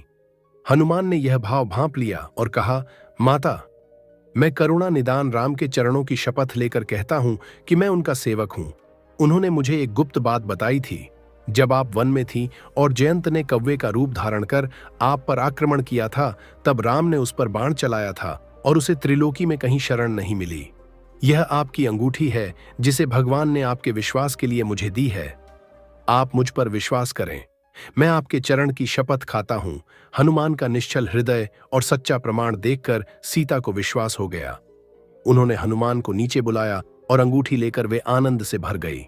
भगवान का संदेश पाकर उन्हें ऐसा आनंद हुआ मानो स्वयं भगवान मिल गए हों। उन्होंने हनुमान से कहा, हनुमान, तुमने आज मेरा बहुत उपकार किया है। यदि मैं यह सोचकर कि भगवान मुझे भूल गए या उनका कोई अनिष्ट हो गया, मर जाती, तो यह सुनकर उन्हें कितना कष्ट होता। मेरे कारण वे दुखी हो जाते। हनुमान, क्या वे कभी मेरा स्मरण करते हैं? क्या मैं उन्हें फिर देख पाऊंगी? क्या वे जल्द ही मेरा उद्धार करेंगे? कहते कहते सीता का गला भर आया और आंखों में आंसू आ गए। वे बोल नहीं सकी। हनुमान ने कहा, माता, आप इतना दुखी क्यों हो रही? राम आपके लिए कितने दुखी हैं, इसका वर्णन मैं नहीं कर सकता। वे पृथ्वी से कहते हैं, मां पृथ्वी, मेरी वजह से तुम्हारी प्यारी पुत्री को इतना कष्ट हो रहा है। क्या इसी कारण तुम मुझसे नाराज हो? वे फूलों को देखकर लक्ष्मण से कहते हैं, लक्ष्मण, इन्हें चुन लाओ, मैं सीता के बालों में गूंथूंगा। माता, उनका विरह असहनीय है। वे सदा तुम्हारी याद में खोए रहते हैं। हनुमान ने आगे कहा, माता, भगवान ने आपको संदेश दिया है। प्रिय, तुम्हारी उपस्थिति में जो चीजें मुझे आनंदित करती थीं, वे अब दुख देने लगी हैं। सुंदर पेड़ों की कोमल पत्तियां मुझे आग की तरह लग रही हैं। चंद्रमा गर्मी के सूरज की तरह जलाता है और जो बूंदें पहले अमृत के समान थी, अब जलते हुए तेल सी लगती हैं। शीतल हवा भी मुझे विषैले सांपों की सांसों जैसी प्रतीत होती है। माता, भगवान का दर्द असीम है। हनुमान यह कहते हुए भावुक हो गए। सीता को ऐसा लगा मानो स्वयं राम उनके सामने बोल रहे हों। वे प्रेम से भर गईं और शरीर की सुध भूल गई। हनुमान ने उन्हें धैर्य देते हुए कहा, माता, भगवान का प्रभाव और बल देखिए, राक्षस उनके बाणों के सामने टिक नहीं सकते। भगवान को आपका पता नहीं था, नहीं तो वे राक्षसों का नाश कर आपको ले गए होते। हम सभी वानर भालू उनके साथ आएंगे और राक्षसों को मारकर आपको अयोध्या ले जाएंगे। सीता ने कहा, हनुमान, 10 महीने बीत चुके हैं, अब केवल 2 महीने और बचे हैं। यदि इन 2 महीनों में भगवान ने मेरा उद्धार नहीं किया तो मैं उनके दर्शन से वंचित रह जाऊंगी। मैं उनके दर्शन की आशा से ही जीवित हूं। रावण अब तक मुझे मार चुका होता यदि विभीषण ने मेरी रक्षा न की होती। यह कहते कहते सीता व्याकुल हो गई। उनका गला सूख गया और वे बोल न सकी। हनुमान ने कहा, माता, मैंने कहा ना, भगवान मेरी बात सुनते ही तुरंत चल पड़ेंगे, लेकिन उनकी आने की जरूरत क्या है? मैं आज ही आपको इस दुख से मुक्त कर देता हूं। आप मेरी पीठ पर चढ़ जाइए, मैं आपको लेकर समुद्र पार कर जाऊंगा। जैसे हवन की अग्नि हविष्य को इंद्र तक पहुंचाती है, वैसे ही मैं आपको तुरंत पर्वत प्रवण पर विराजमान भगवान राम के पास पहुंचा दूंगा। भगवान की कृपा से मैं न केवल आपको बल्कि रावण और सारी लंका को भी उठा सकता हूं। अब विलंब मत कीजिए। जब मैं आपको लेकर चलूंगा तो कोई भी राक्षस मेरा पीछा नहीं कर सकेगा। हनुमान की यह बात सुनकर सीता को बहुत प्रसन्नता हुई। उन्होंने कहा, तुम्हारा शरीर तो छोटा है, फिर तुम मुझे कैसे ले जा सकते हो? हनुमान ने सीता को अपना विशाल और रौद्र रूप दिखाया। वे बढ़कर सुमेरु पर्वत के समान हो गए। उन्होंने कहा, अब देर मत करो, कहो तो राक्षसों सहित लंका को उखाड़ लाओ, कहो तो राक्षसों को मारकर लंका ले आऊं। निर्णय कर लो और राम लक्ष्मण को सुखी करो। जानकी ने कहा, हनुमान, अब मैं तुम्हारी शक्ति और पराक्रम को जान गई हूं। तुम वायु और अग्नि के समान प्रतापी हो। तुम मुझे ले जा सकते हो, परंतु तुम्हारे साथ जाना उचित नहीं है। तुम्हारे तेज गति से मैं बेहोश हो सकती हूं और गिर भी सकती हूं। राक्षसों से तुम्हें भीषण युद्ध करना पड़ेगा और मेरे होने से तुम्हें बड़ी मुश्किलों का सामना करना पड़ेगा। युद्ध में यह भी संभव है कि तुम जीतोगे या वे जीतेंगे। हो सकता है तुम जीत जाओ, परंतु इससे भगवान की महिमा नहीं बढ़ेगी। मेरे इस तरह जाने से लोग सोच सकते हैं कि हनुमान अपनी पीठ पर किसे लेकर जा रहे हैं। यह संदेह हमारे चरित्र पर आ सकता है, भले ही वह क्षणिक हो। सीता ने और भी कई कारण बताए और कहा, पतिव्रता धर्म के अनुसार मैं स्वेच्छा से तुम्हारे शरीर का स्पर्श नहीं कर सकती। रावण ने जब मेरा स्पर्श किया था वह मेरी मजबूरी थी, मैं असहाय थी। पर अब मैं क्या कर सकती हूं? जब राम यहां आएंगे और राक्षसों को मारेंगे तभी मैं उनके साथ जाऊंगी। यही उचित होगा। हनुमान ने सीता के विचारों का सम्मान किया और उनकी प्रशंसा की। सीता ने कहा, बेटा, तुम्हारी भक्ति, भगवान पर तुम्हारा विश्वास और तुम्हारा बल देखकर मुझे बहुत संतोष हुआ है। मैं तुम्हें आशीर्वाद देती हूं कि तुम सदा बलवान, गुणी और अमर रहो। भगवान सदा तुम पर कृपा बनाए रखें। हनुमान यह सुनकर पुलकित हो गए। उन्हें और क्या चाहिए था? जीवन का सबसे बड़ा आशीर्वाद यही था। उन्होंने माता के आशीर्वाद को अमोघ मानकर अपने कृतार्थ होने की अनुभूति की। जय श्री राम। माता के दर्शन हो जाने के बाद हनुमान ने सोचा कि अब श्री राम और रावण के बीच युद्ध होना निश्चित है। लेकिन लंका का किला इतना मजबूत है, इसकी 4 दीवार इतनी सुरक्षित हैं और इसके दरवाजों पर ऐसे ऐसे यंत्र लगे हुए हैं कि इसे आसानी से जीतना संभव नहीं है। इन बाधाओं को तोड़े बिना आक्रमण का रास्ता खुलना मुश्किल है, पर इन्हें तोड़ा कैसे जाए, यह एक सवाल है। अच्छा, मैं तो वानर हूं, फल तोड़कर खा सकता हूं, तो वृक्षों की कुछ डालियां तोड़ सकता हूं, क्योंकि इन दुष्टों को भड़काने का यही एक तरीका है। हनुमान ने निश्चय कर लिया। उनकी बुद्धि और बल देखकर माता ने भी अनुमति दे दी। लंका के बाग में कई पेड़ नष्ट कर दिए गए, बाग के रखवाले भाग खड़े हुए और 1000 राक्षसों को धूल में मिला दिया गया। एक घूंसे से ही अक्षय कुमार की हड्डियां चूर चूर हो गईं। सारी लंका में हड़कंप मच गया। पहले तो रावण खुद युद्ध के लिए आने वाला था, लेकिन मेघनाद ने उसे रोक लिया। जब मेघनाद आया तो हनुमान के प्रहार से उसकी हालत खराब हो गई। घबराकर उसने ब्रह्मपाश का इस्तेमाल किया। यद्यपि ब्रह्मा के वरदान से हनुमान ब्रह्मपाश से मुक्त थे, तथापि उन्होंने सोचा कि ब्रह्मपाश का अपमान नहीं करना चाहिए और रावण की सभा में चलकर भगवान की महिमा सुनानी चाहिए, जिससे राक्षस भयभीत हो जाएं। वे स्वयं ही ब्रह्मपाश में बंध गए। जय श्री राम मेघनाद हनुमान को बड़े उत्साह के साथ राज्यसभा में ले गया। वहां पहुंचते ही उनके शरीर से बंधन स्वतः ही खुलकर गिर गए। हनुमान ने देखा कि रावण की सभा में बड़े बड़े देवता, लोकपाल और दिव्य शक्तियां हाथ जोड़े खड़े हैं। सूर्य का प्रकाश मध्यम था, वायु पंखा झड़ रहा था और अग्निदेव आज्ञा की प्रतीक्षा में थे। सभी रावण के संकेत का इंतजार कर रहे थे। हनुमान निडर होकर खड़े रहे। रावण ने उन्हें इस तरह निर्भीक देखकर कुछ सोचा और जोर से हंस पड़ा, लेकिन अगले ही पल उसे अपने बेटे अक्षय कुमार की याद आ गई। उसने गुस्से में कहा, तू कौन है? किसके बल पर तूने इतना उत्पात मचा रखा है? क्या तू मुझे नहीं पहचानता? मैं तुझे अभी समझाता हूं। हनुमान ने गंभीर स्वर में कहा, रावण जो संपूर्ण सृष्टि के रक्षक हैं, जिनके रोम रोम में अनगिनत ब्रह्मांड प्रतिफल बनते और नष्ट होते रहते हैं, जिनकी शक्ति से ब्रह्मा, विष्णु और महेश अपने अपने कार्य करते हैं और जिनकी कृपा से शेषनाथ पृथ्वी का भार धारण करने में समर्थ है, मैं उन्हीं भगवान राम का दूत हूं। क्या तुम उन्हें नहीं पहचानते? जनक के धनुष को जो तुमसे हिला तक नहीं, उसे तिनके की तरह तोड़ने वाले को भूल गए हो? खरदूषण, तसरा और 14,000 सेना को अकेले मारने वाले को नहीं पहचानते? बाली को जिन्होंने एक ही बाण से मार गिराया, उन्हें नहीं जानते? रावण, तुम उन्हें भूल सकते हो, पर वे तुम्हें नहीं भूलेंगे, जिनकी अनुपस्थिति में तुमने भेष बदलकर उनकी धर्मपत्नी को छल से चुराया। तुम उनसे बच नहीं सकते। मैं उन्हीं का दूत हूं। मुझे पहचान लो, बहुत देर नहीं है। उनके बाणों से लंका वीरान हो जाएगी और तुम्हारे महल और किले का नामो निशान तक मिट जाएगा। हनुमान की निर्भीक बातें सुनकर राक्षस कांपने लगे। देवता लोग मन ही मन प्रसन्न हो गए, लेकिन रावण ने हनुमान की बातों को अनसुना कर दिया। हनुमान ने फिर कहा, भूख लगने पर मैंने कुछ फल खाए, इसमें कोई अपराध नहीं है। पेड़ की डालियां तोड़ना तो मेरा स्वभाव है। जिन राक्षसों ने मुझ पर हमला किया, उनसे आत्मरक्षा के लिए मुझे प्रहार करना पड़ा। असली गलती तुम्हारे पुत्रों की है, जिन्होंने मुझे बंदी बनाने की कोशिश की। लेकिन अब सुनो, एक बात मान लो, मैं प्रेम पूर्वक तुम्हारे हित में कह रहा हूं। रावण, जो काल सब कुछ निगल जाता है, वह भी भगवान से डरता है। उनसे वैर करके तुम बच नहीं सकते। जानकी को लौटा, आओ, भगवान तुम्हें क्षमा कर देंगे। वे शरणागत के सारे अपराध भूल जाते हैं। तुम भगवान राम के चरणों में आकर लंका का निश्चिंत राज्य भोग सकते हो। तुम्हारी शक्ति, ज्ञान और संपत्ति का अभिमान छोड़ दो। यह कुछ दिनों की चांदनी है। भगवान की शरण लो, यही तुम्हारा उद्धार है। हनुमान की यह सलाह रावण को अच्छी नहीं लगी।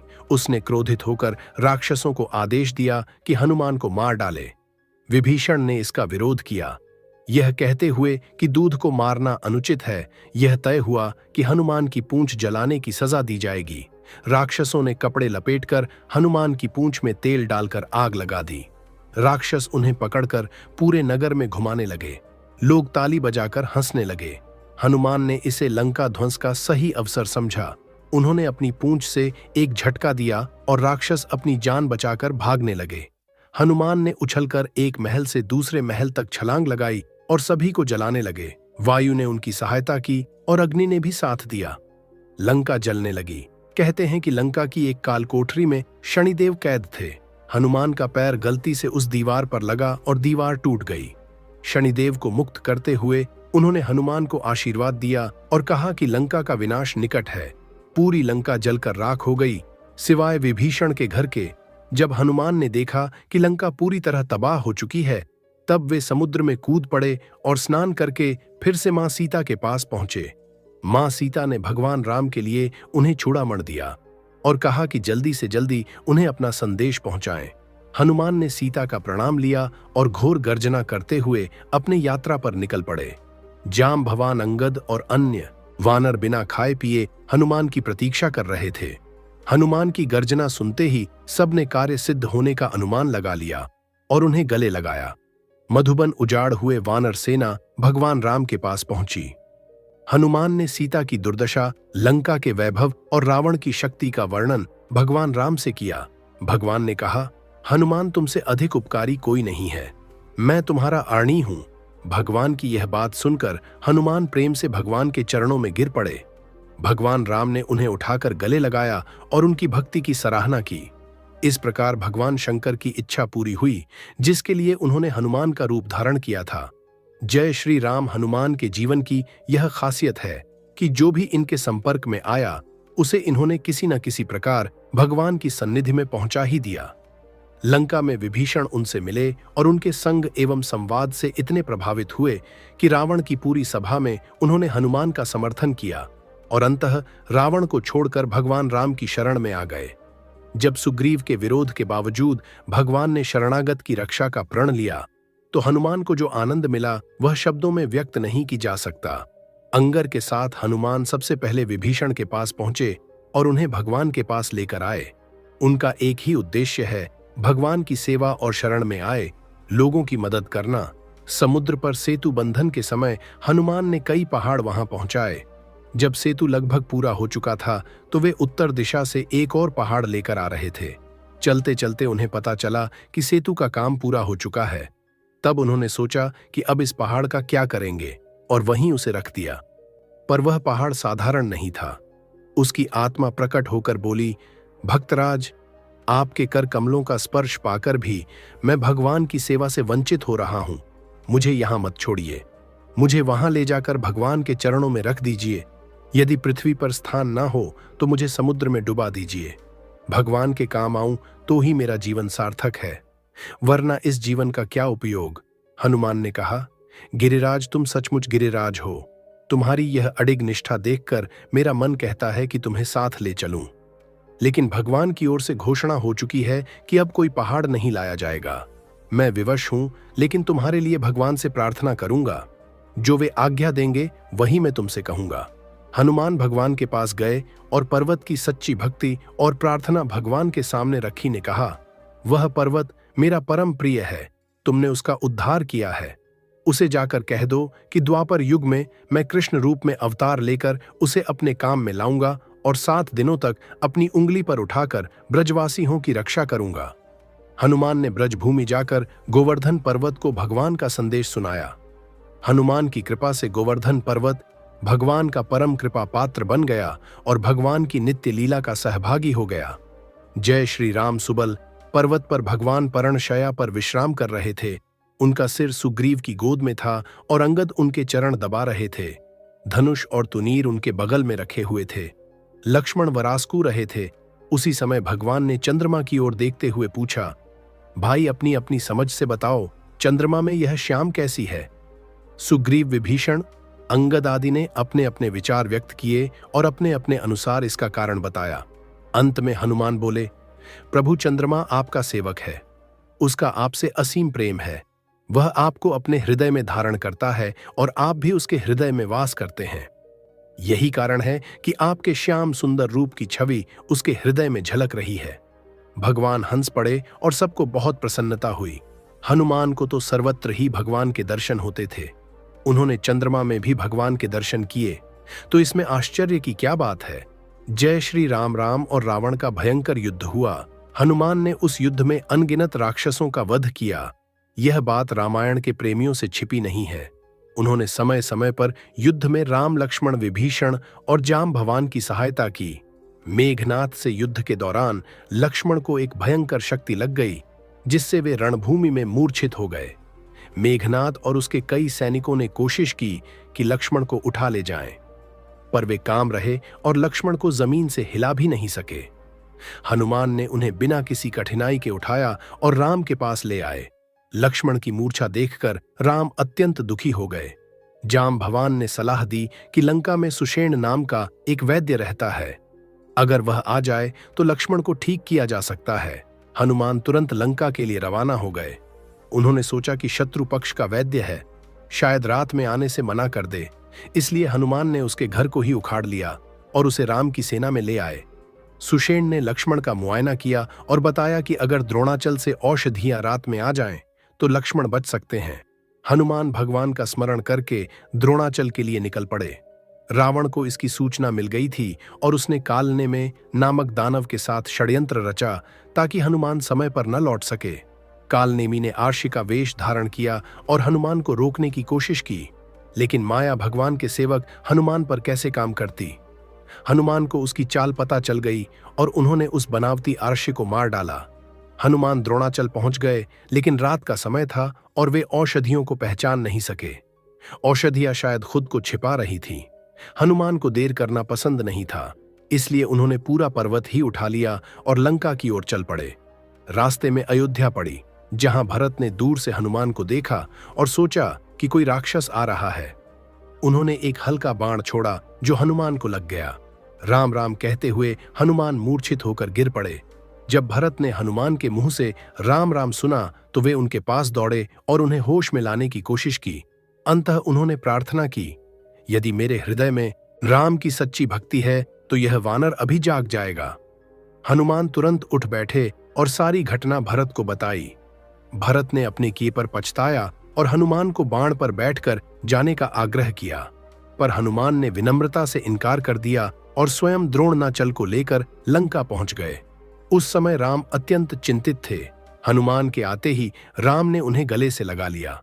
सुषेण ने औषधियों से लक्ष्मण का उपचार किया और वे स्वस्थ हो गए। चारों ओर हनुमान की प्रशंसा होने लगी। सुषेण को हनुमान ने उनके घर सहित यथास्थान पहुंचा दिया। जय श्री राम। रात का समय था, हनुमान पहरा दे रहे थे।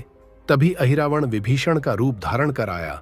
हनुमान ने उसे बुलाकर पूछा, भाई इतनी रात में कहां से आ रहे हो? उसने कहा, भगवान की आज्ञा से संध्या करने गया था, आने में देर हो गई। उन्होंने मुझे जल्दी बुलाया है। जब सब सो गए, अहिरावण राम और लक्ष्मण को अपने कंधों पर उठाकर ले भागा। भगवान को कोई कैसे हर सकता है? लक्ष्मण कभी सोते नहीं थे, लेकिन जब प्रभु को अपने भक्त की महिमा दिखानी होती है तो वे साधारण इंसानों जैसा व्यवहार करते हैं। आज हनुमान की महिमा प्रकट होनी थी, इसलिए वे चुपचाप अहिरावण के कंधे पर चले गए। सुबह होते ही सेना में हड़कंप मच गया। सुग्रीव, जाम, भवान और विभीषण सभी व्याकुल हो उठे। हनुमान ने सारी घटना सुनाई। विभीषण बोले, यह अहिरावण की माया है, मेरा रूप और कोई नहीं धारण कर सकता। हनुमान ने कहा, वह चाहे जितना भी शक्तिशाली हो, चाहे जहां भी छिपा हो, मैं उसके पास जाऊंगा और उसका वध करके अपने प्रभु को वापस ले आऊंगा। हनुमान ने यात्रा शुरू की। देवयोग से उन्हें पता चला कि अहिरावण राम और लक्ष्मण को नागलोक ले गया है। वहां पहुंचकर हनुमान ने महल में प्रवेश करने की कोशिश की, लेकिन मकरध्वज ने उन्हें रोक दिया। उसने कहा, तुम कौन हो? जानते नहीं, मैं महावीर हनुमान का पुत्र हूं। चोरी से जाना चाहोगे तो तुम्हें लोहे के चने चप दूंगा। यह सुनकर हनुमान चौंक गए और बोले, भैया मेरा कोई पुत्र नहीं है, तुम कहां से आए हो? मकरध्वज ने जवाब दिया, जब आपने लंका जलाई और समुद्र में स्नान किया था, तब एक मछली ने आपका पसीना पी लिया, उसी के गर्भ से मेरा जन्म हुआ। हनुमान ने राम और लक्ष्मण का पता पूछा। उसने कहा, मुझे कुछ नहीं पता। आज मेरे स्वामी किसी की बलि दे रहे हैं, वहां किसी को जाने की अनुमति नहीं है, मैं आपको भी नहीं जाने दूंगा। हनुमान और मकरध्वज के बीच युद्ध हुआ और अंत में हनुमान ने उसे पूंछ से बांध दिया और मंदिर में घुस गए। जैसे ही हनुमान के चरणों ने देवी को छुआ, देवी धरती में समा गई और हनुमान उसकी जगह पर खड़े हो गए। राक्षसों को लगा कि देवी प्रकट हुई है और वे उनकी पूजा करने लगे। देवी जो भी फूल माला, अन्न, वस्त्र मिलते उसे सीधे मुंह में रखने लगी। बलिदान का समय आया और राम और लक्ष्मण को लाया गया। राक्षस उन्हें तंग कर रहे थे, लेकिन वे सब कुछ सहते रहे।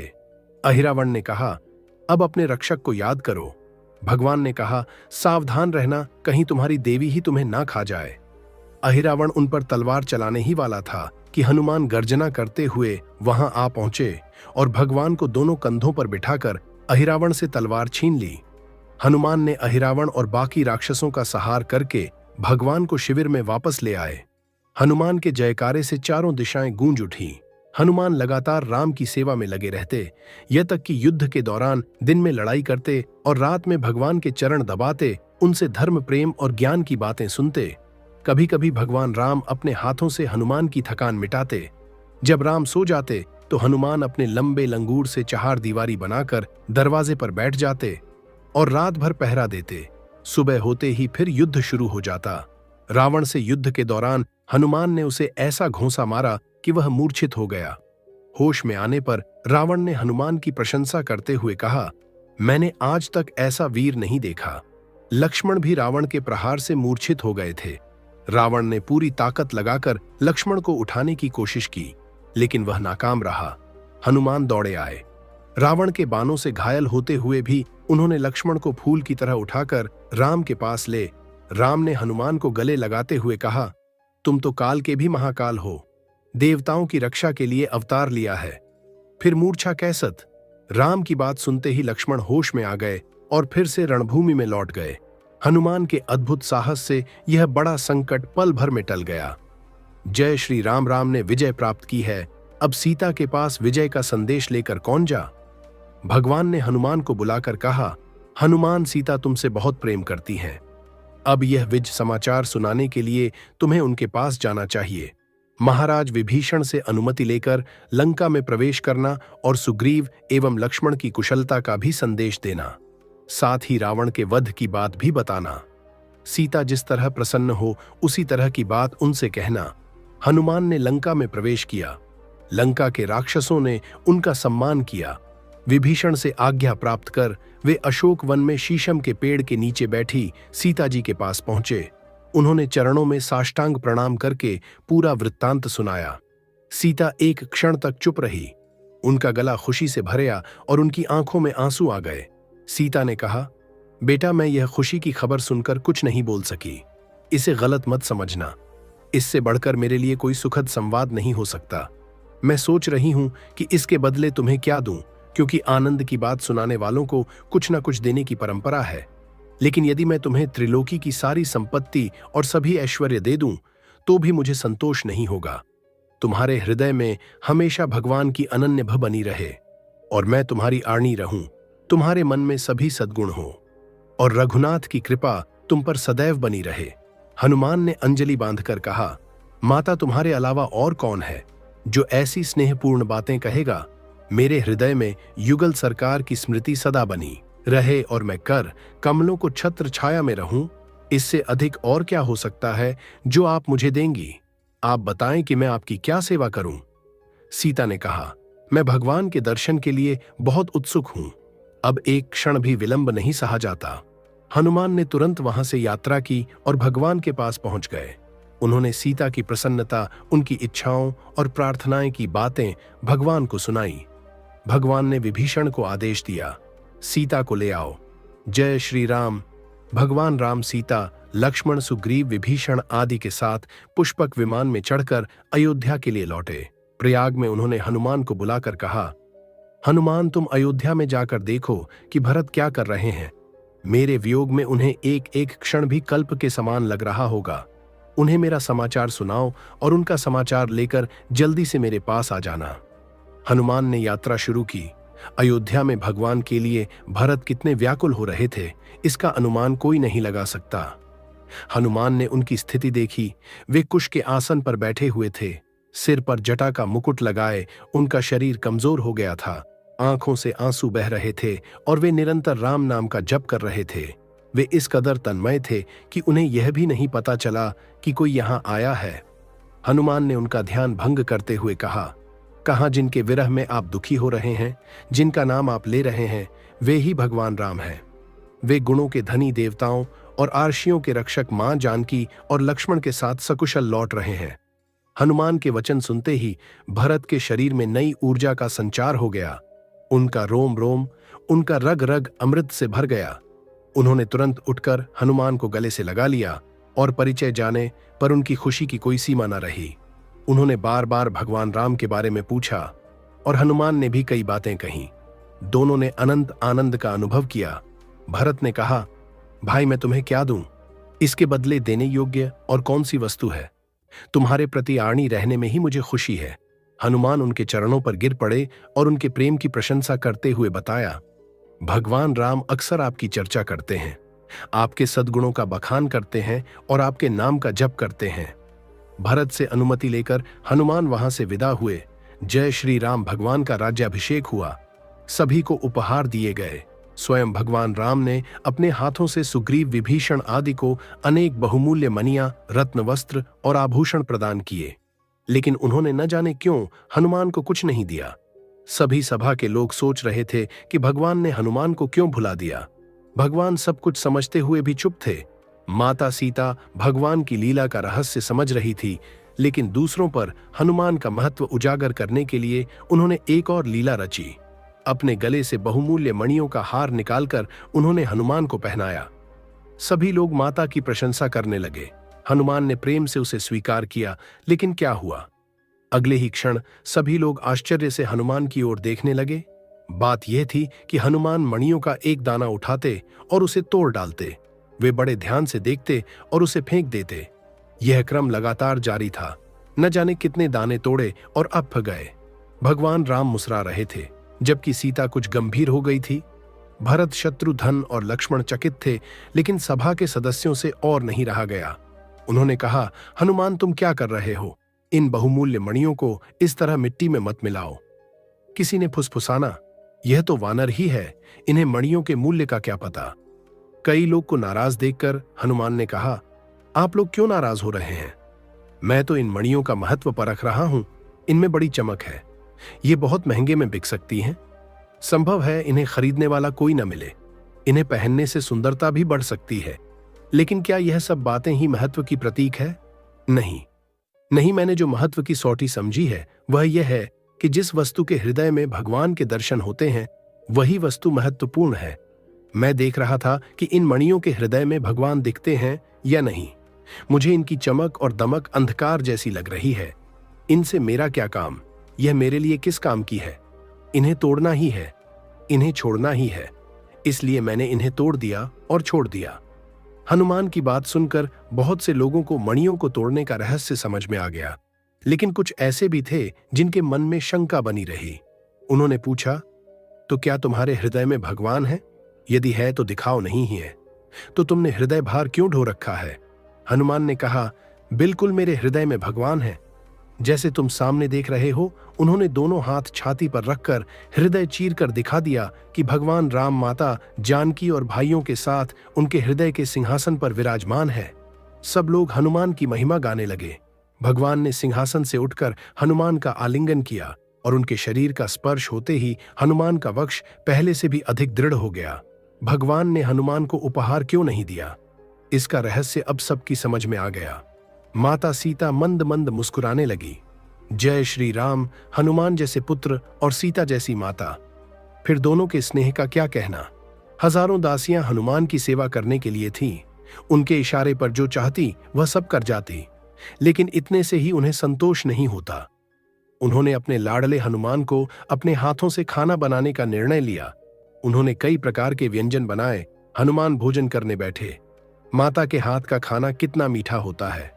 हनुमान खाने लगे। उन्हें यह भी पता नहीं चला कि उन्होंने कितना खा लिया। जब सारी रसोई समाप्त हो गई तब भी हनुमान भोजन करने से नहीं रुके। माता सीता हनुमान के इस कार्य से चकित हो गई। उन्होंने निरूपा होकर भगवान राम का स्मरण किया। सीता ने देखा कि हनुमान के रूप में स्वयं शंकर ही भोजन कर रहे हैं। प्रलय के समय सारे संसार को निगलने वाले महाकाल के भी काल हनुमान का पेट कुछ व्यंजनों से कैसे भर सकता है? उन्होंने एक तरह से हनुमान की स्तुति की, लेकिन मर्यादा का पालन करते हुए उन्होंने हनुमान के पीठ पर जाकर उनके सिर पर नमः शिवाय लिख दिया और फिर भोजन की सामग्री दी। इस बार हनुमान संतुष्ट हो गए। इस प्रकार माता सीता ने हनुमान को शिव रूप में स्वीकार किया। भगवान राम की सभी सेवाओं को मानते हुए वे अपने काम में इतने सावधान रहते थे कि दूसरों को अवसर नहीं मिलता। भरत, शत्रुघ्न और लक्ष्मण भी भगवान की सेवा के लिए हमेशा लालायित रहते थे। अंत में उन्होंने एक उपाय सोचा। वह यह था कि एक ऐसी दिनचर्या बनाई जाए जिसमें भगवान की सभी सेवाओं का विभाजन हो और हम अपने अपने समय और कार्य निश्चित कर लें। हनुमान के लिए उसमें कोई स्थान न रखा जाए। योजना बनी और सर्वसम्मति से स्वीकार कर ली गई। माता सीता के द्वारा यह भगवान राम के सामने प्रस्तुत की गई, जिसे देखकर भगवान मुस्कुराए। उन्होंने हनुमान को दिखाकर पूछा, कहो हनुमान, क्या तुम इस योजना को पसंद करते हो? हनुमान ने कहा, भगवान, यदि सभी की सहमति और माताजी की सिफारिश है तो आप इसे स्वीकार कर लें। जो सेवा कार्य इसमें नहीं है वह मेरा है। भगवान ने और लोगों से कहा, भाई अच्छे से सोच समझकर देख लो। सबने देखा कोई काम छूटा नहीं था। सबने हनुमान जी की बात मान ली। वह योजना सरकार से मंजूर हो गई। हनुमान ने बताया, भगवान दरबार की यह प्रथा है कि जब महाराज जम भाई लेते हैं तब चुटकी बजाई जाती है। यह कार्य मेरा है। सबने इसे साधारण काम समझा और भगवान ने भी हंसते हुए उन्हें स्वीकृति दे दी। हनुमान की सेवा के संबंध में कितनी सूक्ष्म जानकारी है। भरत यह देखकर अवाक हो गए। अब हनुमान भगवान के चलते फिरते, खाते पीते हमेशा उनके साथ रहने लगे। जब भगवान कहीं चलते तब हनुमान आगे पीछे मुंह करके चलते। जब भगवान सोते तब वह थोड़ी दूर पर खड़े रहकर भगवान के चेहरे को देखते रहते। कुछ ने आपत्ति भी की, लेकिन हनुमान ने कहा कि प्रभु को न जाने कब जमभाई आ जाए। माता सीता को भी भगवान की सेवा में असुविधा होने लगी। लक्ष्मण और शत्रुघ्न घबरा गए। भगवान राम खूब हंसते थे। अंततः महारानी सीता के कहने पर भगवान ने नई योजना बदल दी और फिर हनुमान पहले की तरह निरंतर सेवा करने लगे। जय श्री राम। भरत, शत्रुघ्न आदि सभी को ऐसी धारणा थी, और यह सच भी था कि भगवान राम सबसे अधिक हनुमान से स्नेह रखते हैं। जब उन्हें भगवान से कोई बात पूछनी होती तब वे हमेशा हनुमान के माध्यम से ही पूछते। हनुमान स्वयं भी भगवान और माता से सीता से विभिन्न प्रकार के प्रश्न पूछते और शिव आदि के संबंध में ज्ञान प्राप्त करते। भगवान राम ने कई बार उन्हें तत्व ज्ञान का उपदेश दिया था और वेदांत के संपूर्ण रहस्य को समझाया था। अध्यात्म रामायण के प्राथमिक प्रसंग ऐसे ही हैं। ब्रह्मांड पुराण में भी यह कथा आती है कि भगवान ने श्री कृष्णावतार में जो उपदेश अर्जुन और उद्धव को दिए हैं, वही उपदेश श्री रामावतार के आज ने श्री हनुमान जी को भी दिए हैं। हनुमान ज्ञान के प्रतीक थे। इस बात का प्रमाण कई प्रसंगों से मिलता है। जब भगवान देखते कि हनुमान उनकी बहुत सेवा कर रहे हैं तो वह आश्चर्यचकित होकर कहते, हनुमान, तुम तो मेरे स्वरूप हो, तुम्हें इतनी सेवा करने की क्या जरूरत है? तुम तो बस आनंद में रहो। हनुमान कहते, प्रभु, आपका कहना सत्य है, लेकिन सेवा करने से क्या मैं आपका स्वरूप नहीं रहता? क्या सेवा के दौरान मैं आनंदित नहीं रहता? शरीर के दृष्टिकोण से मैं आपका सेवक हूं। मेरा शरीर सदैव आपको और आपके भक्तों की सेवा में लगा रहे, यह यहीं पर उपयोगी है। जीव के दृष्टिकोण से मैं आपका अंश हूं। मैं आपकी सन्निधि में रहूं, आपसे अलग ना हो, यह पूरी तरह वांछनीय है। तो वह दृष्टि से तो मैं आपका स्वरूप ही हूं। उस दृष्टि से कहने या सुनने की क्या आवश्यकता है? भगवान हनुमान की ऐसी बातें सुनकर बहुत प्रसन्न होते। जय श्री राम। भगवान राम के अश्वमेघ यज्ञ का घोड़ा छोड़ा गया। शत्रुघ्न, पुष्कल, लक्ष्मी, निधि आदि महान वीर उसकी रक्षा के लिए नियुक्त हुए और हनुमान भी उनके साथ थे। अनेक स्थानों पर बड़े बड़े युद्ध हुए। हनुमान ने उनमें कितनी तत्परता और वीरता से युद्ध किया, यह बात पद्म पुराण के पाताल खंड के उस अंश को पढ़ने पर ही समझी जा सकती है। यहाँ केवल कुछ घटनाओं का संक्षिप्त वर्णन किया गया है। चक्राका नगरी के राजा सुबाह से युद्ध चल रहा था। कई वीर मारे गए, अनेक घायल हुए और अंत में युद्ध सुबाह और हनुमान के बीच हो रहा था। हनुमान की एक लात सुबाहु की छाती पर लगी और वह बेहोश हो गए। मूर्छा में सुबाहु ने देखा कि वे अयोध्या में हैं। भगवान राम सरयू के किनारे यज्ञ कर रहे हैं और करोड़ों ब्रह्मांड के अधिपति ब्रह्मा आदि उनकी स्तुति कर रहे हैं। नारद और अन्य आशिगण वीणा, पखावज आदि बजाकर उनके गुणों का गुणगान कर रहे हैं और वे मूर्तिमान होकर उनके यज्ञ का गायन कर रहे हैं।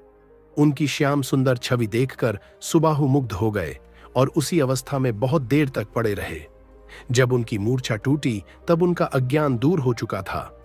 उन्होंने एक आर्षि के श्राप की कथा सुनाकर हनुमान की महानता का गुणगान किया और बताया कि इन्हीं के चरण स्पर्श से मुझे राम तत्व का ज्ञान प्राप्त हुआ है। अब युद्ध समाप्त कर दो और सभी लोग भेंट की सामग्री लेकर अयोध्या चले। भगवान राम के यज्ञ में सेवा कार्य करें। हनुमान और अन्य की पूजा करके वे लोग अयोध्या आए और हनुमान ने यज्ञ अश्व के साथ आगे की यात्रा शुरू की। जय श्री राम। जब वह घोड़ा देवपुर के शिव भक्त राजा वीरमणि के द्वारा पकड़ा गया तब एक भयंकर युद्ध हुआ। वीरमणि की भक्ति से प्रसन्न होकर स्वयं भगवान शंकर ने यह युद्ध लड़ा और शत्रुघ्न, पुष्कल आदि सभी बेहोश या मृतप्राय हो गए। केवल हनुमान ही लड़ते रहे। भगवान शंकर की लीला में वे दोनों ही ओर से अपने भक्त और भगवान की ओर से लड़ रहे थे। तब भला कौन हारता? हनुमान ने कहा, मैं जानता था कि शंकर राम के भक्त हैं, लेकिन तुम्हारी भक्ति का पता चल गया। हम राम के यज्ञ को पूरा करने के लिए घोड़े की रक्षा कर रहे हैं और तुम उसमें विघ्न डालने के लिए युद्ध कर रहे हो। शंकर ने कहा, यह तो सही है, मुझसे भगवान की भक्ति कहां बनती है, लेकिन तुम्हारी बातें बहुत अच्छी लग रही हैं। तुमने मुझे भगवान का स्मरण करा दिया, लेकिन मैं क्या करूं? वीरमणि की भक्ति से मैं विवश हूं, मुझे उसकी ओर से लड़ना होगा। बड़ा घमासान युद्ध हुआ। हनुमान के प्रहार से शंकर का रथ टूट गया, उनके अस्त्र निष्फल हो गए, उनका शरीर थक गया। नंदी भागने की कोशिश करने लगा। शंकर ने हनुमान को पुकारा और कहा, वीर, तुम धन्य हो, तुम्हारी भगवत भक्ति धन्य है। मैं तुम्हारी भक्ति और भगवान के प्रति समर्पण देखकर प्रसन्न हूं। जो वरदान यज्ञ और तप से नहीं मिल सकते, वह मैं तुम्हें देने के लिए तैयार हूं। मांगो, जो तुम चाहोगे मांग लो, हनुमान ने कहा।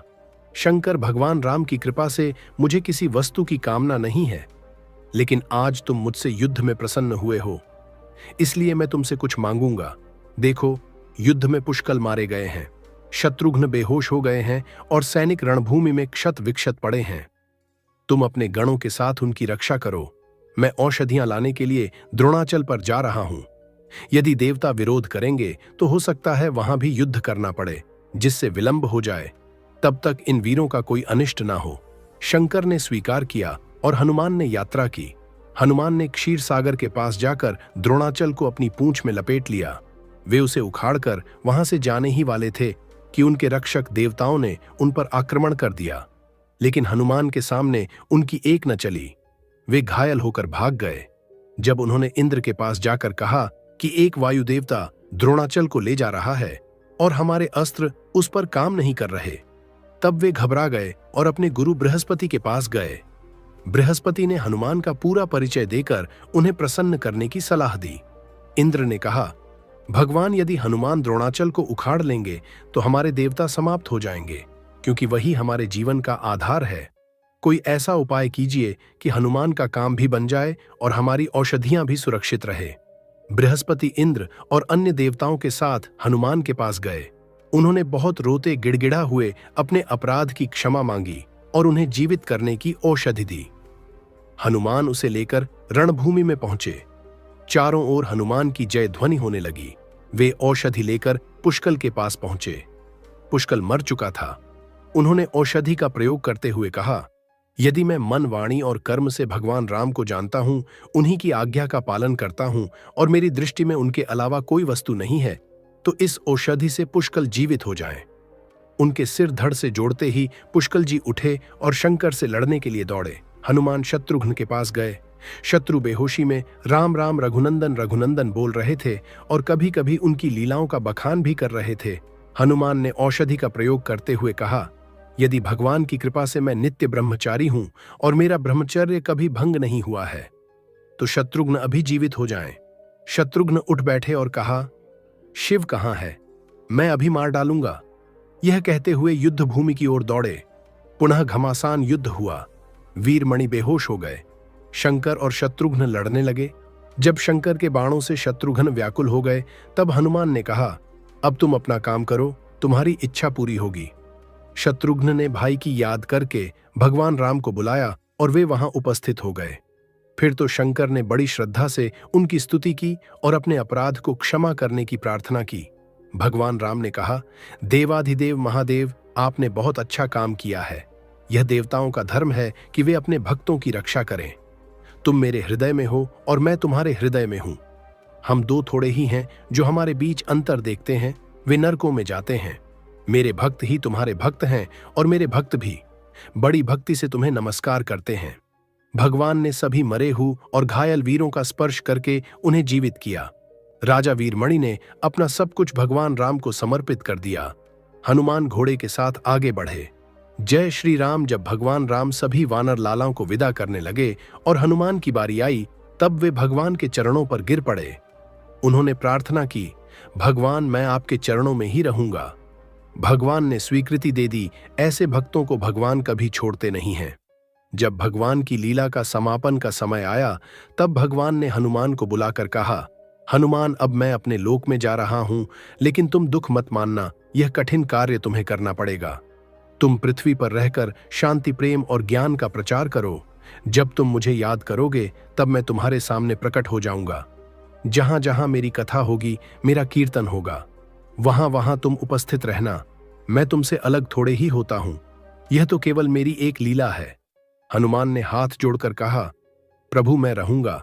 जहां जहां आपकी कथा होगी, वहां जाकर सुनूंगा। यही मेरे जीवन का आधार होगा।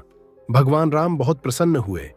भगवान राम ने एक ऐसे ही अवसर पर हनुमान से कहा था, हनुमान, इस संसार में जब तक मेरी कथा रहेगी, तब तक तुम्हारी कीर्ति और तुम्हारा जीवन रहेगा।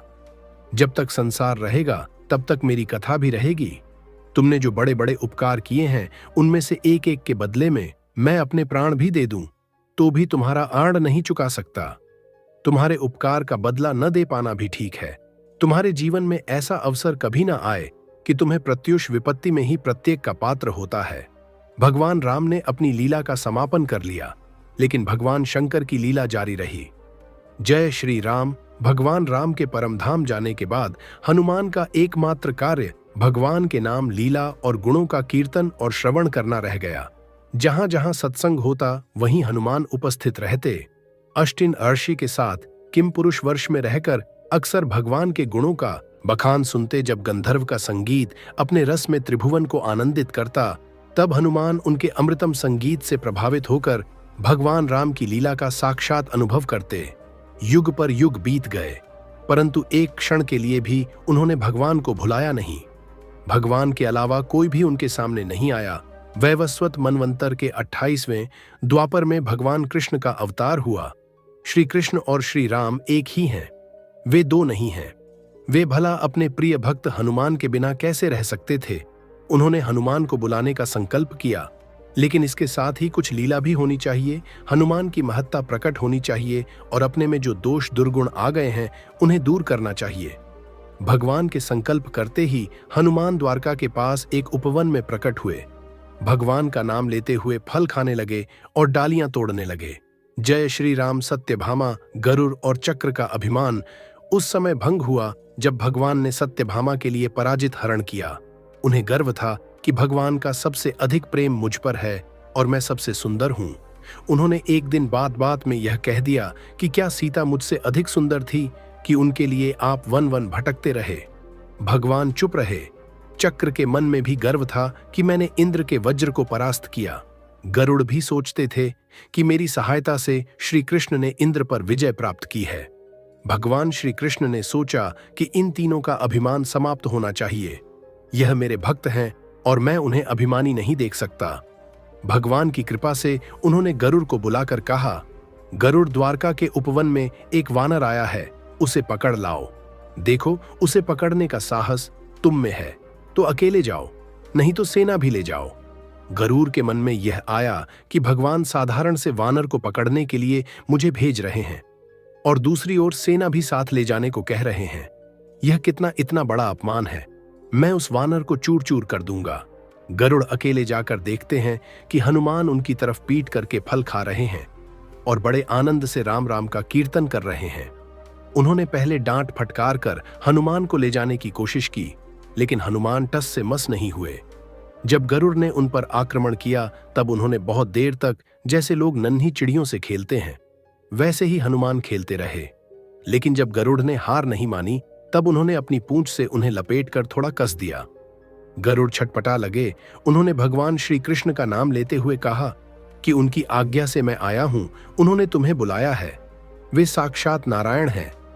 हनुमान ने गरुड़ को छोड़कर कहा, भैया, यद्यपि राम और कृष्ण में कोई भेद नहीं है, वे दोनों एक ही हैं, फिर भी मैं तो सीतानाथ श्री राम का हूं। मेरे हृदय में केवल उन्हीं का पक्षपात है। मैं श्री कृष्ण के पास क्यों जाऊं। हनुमान ने यह कहकर मानो भगवान की लीला में सहयोग दिया। अभी गरुड़ का गर्व टूटा नहीं था। वे सोचते थे कि अगर मैं पकड़ा नहीं गया होता तो जबरदस्ती ले जा सकता था। उन्होंने फिर से आक्रमण किया। अभिमान अंधा बना देता है। श्री कृष्ण का दूध समझकर हनुमान ने उन पर जोर से आघात नहीं किया, बल्कि हल्के हाथ से पकड़कर समुद्र की ओर फेंक दिया। समुद्र में गिरने पर गरुड़ को दिग्भ्रम हो गया और वे बहुत देर तक छटपटाते रहे। जब उन्होंने भगवान का स्मरण किया तब कहीं द्वारका का प्रकाश दिखा और वे श्री कृष्ण के पास पहुंचे। सब बात सुनकर श्री कृष्ण बहुत हंस पड़े। अब भी गरुड़ के मन में तेज उड़ने का गर्व बाकी था। वे सोचते थे कि उड़ने में मेरा मुकाबला वायु भी नहीं कर सकता। हनुमान बल में मुझसे बड़े हो यह अलग बात है। भगवान ने कहा, गरुड़, इस बार जाकर तुम कहो कि तुम्हारे इष्ट देव भगवान श्री राम तुम्हें बुला रहे हैं। जल्दी चलो, उन्हें अपने साथ ले आना। अब वे तुम्हें कुछ नहीं कहेंगे, तुम्हारा बड़ा आदर करेंगे। यद्यपि गरुड़ जाने में डरते थे, फिर भी अपनी उड़ने की शक्ति दिखाने के लिए वे गए। भगवान ने सत्यभामा से कहा कि सीता का रूप धारण करके आओ, हनुमान आ रहे हैं। चक्र से कहा कि सावधानी से पहरा दो, कोई भी द्वारका में प्रवेश न कर पाए। सुदर्शन चक्र सावधानी से पहरा देने लगा और सत्यभामा सज धज कर अपने सौंदर्य के गर्व में मत होकर आ बैठी। भगवान श्री कृष्ण धनुष बांधी रामचंद्र हो गए। इस बार गरुड़ की हिम्मत हनुमान के पास जाने की ना पड़ी। उन्होंने दूर से ही कहा कि भगवान श्री राम आपको शीघ्र ही बुला रहे हैं। यदि आप मेरे साथ चल सके तो चले, नहीं तो मेरे कंधों पर बैठ जाएं, मैं ले चलता हूं। हनुमान ने बड़ी प्रसन्नता से कहा, अहो भाग्य, भगवान ने मुझे बुलाया है, तुम चलो, मैं आता हूं। गरुड़ ने सोचा कि यह क्या कह रहे हैं, मुझसे पीछे चलकर यह कितनी देर में पहुंचेंगे, लेकिन वे डरे हुए थे। हनुमान से कुछ और कहने की हिम्मत नहीं पड़ी। चुपचाप चल पड़े। सोच रहे थे कि भगवान के पास जाकर अपनी तेज गति का प्रदर्शन करूंगा। हनुमान गरुड़ से बहुत पहले द्वारका में पहुंच गए। हनुमान की दृष्टि में वह द्वारका नहीं थी बल्कि अयोध्या थी। फाटक पर चक्र ने अकड़ कर कहा कि मैं तुम्हें नहीं जाने दूंगा। हनुमान ने कहा, तू भगवान के दर्शन में विघ्न डालता है, और उसे पकड़कर मुंह में डाल लिया। भगवान के महल में जाकर उन्होंने देखा कि भगवान श्री राम सिंहासन पर विराजमान है। माता सीता का उन्हें दर्शन नहीं हुआ। हनुमान ने भगवान के चरणों में साष्टांग प्रणाम करके पूछा, महाराज, आज माताजी कहाँ हैं? उनके स्थान पर यह कौन बैठी हैं? आपने किस दासी को इतना सम्मान दिया है? सत्यभामा लज्जित हो गई। उनका सौंदर्य मद समाप्त हो गया। भगवान ने कहा, हनुमान, तुम्हें किसी ने रोका नहीं, तुम यहां कैसे आ गए? हनुमान ने मुंह से चक्र निकालकर सामने रख दिया। चक्र श्रीहत हो गया था। जब दौड़ते हम फतेह गरुड़ पहुंचे तब उन्होंने देखा कि हनुमान तो पहले से उपस्थित हैं। उनका मस्तक नत हो गया। इस प्रकार हनुमान को निमित्त बनाकर भगवान ने तीनों का गर्व नष्ट किया और हनुमान को द्वारका के पूर्व द्वार पर पुरी की रक्षा के लिए नियुक्त किया। जय श्री राम। उस समय पांडव काम्य वन में थे। एक दिन द्रौपदी के सामने हवा में उड़ता हुआ एक सुंदर और सुगंधित पुरुष आया। द्रौपदी ने भीम से और फूलों के लिए प्रार्थना की और वे उस दिशा की ओर चल पड़े जहां से फूल आया था। भीम को अपने बल पर गर्व था और वे कभी भी किसी काम में सोच विचार नहीं करते थे। हनुमान ने सोचा कि भीम मेरे ही भाई हैं, उनके मन में गर्व नहीं होना चाहिए। इस समय वह जिस दिशा में बढ़ रहे हैं वहां बड़ा खतरा है, कहीं ना समझी में उनका अनिष्ट ना हो जाए। हनुमान आकर रास्ते में लेट गए और अपना लंबा लंगूर फैला दिया। भीम ने हनुमान को पहचाना नहीं। उन्होंने कहा, वानर, अपनी पूंछ हटा लो, नहीं तो मैं इसे तोड़ दूंगा। हनुमान ने खुद को पीड़ित सा बना लिया और कहा, भाई, मेरी पूंछ बहुत बड़ी है, तुम अभी जवान और बलवान हो, इसे लांघ कर चले जाओ या इसे हटा दो। भीम ने कहा, तुम्हारी पूंछ चाहे जितनी बड़ी हो, जैसे मेरे बड़े भाई हनुमान ने समुद्र को लांघ था, वैसे ही मैं भी तुम्हारी पूंछ लांघ सकता हूं, लेकिन सभी शरीरों में भगवती का वास होता है, इसलिए किसी को लांघना उचित नहीं है। मैं तुम्हारी पूंछ हटाने की कोशिश करता हूं। उन्होंने पहले एक हाथ लगाया, लेकिन पूंछ नहीं हिली। दोनों हाथ लगाए, फिर भी वह जस की तस अटर रही। उनके शरीर में पसीना आ गया। वे थक गए, लेकिन पूंछ को हटा नहीं सके। तब भीम को ध्यान आया। अभिमान टूटते ही वे हनुमान को पहचान गए। उन्होंने अपने कार्य पर पश्चाताप किया और क्षमा मांगी। हनुमान ने बड़े प्रेम से उन्हें गले लगाकर भगवान राम की कथा सुनाई। भीमसेन के बहुत आग्रह करने पर हनुमान ने अपना भयंकर रूप दिखाया, जिससे उन्होंने समुद्र पार किया था। फिर वे छोटे रूप में आ गए और भीम को अनेक प्रकार के उपदेश दिए। उन्होंने कहा, अब कभी अभिमान मत करना, मेरे मिलने की बात किसी से मत कहना, और जब भी कोई परेशानी आए मेरा स्मरण करना कहो तो मैं हस्तिनापुर जाकर पूरा नगर नष्ट कर दूंगा और धृतराष्ट्र के पुत्रों को मार डालूंगा, दुर्योधन को बांध लाऊंगा। जो कहो मैं करने को तैयार हूं।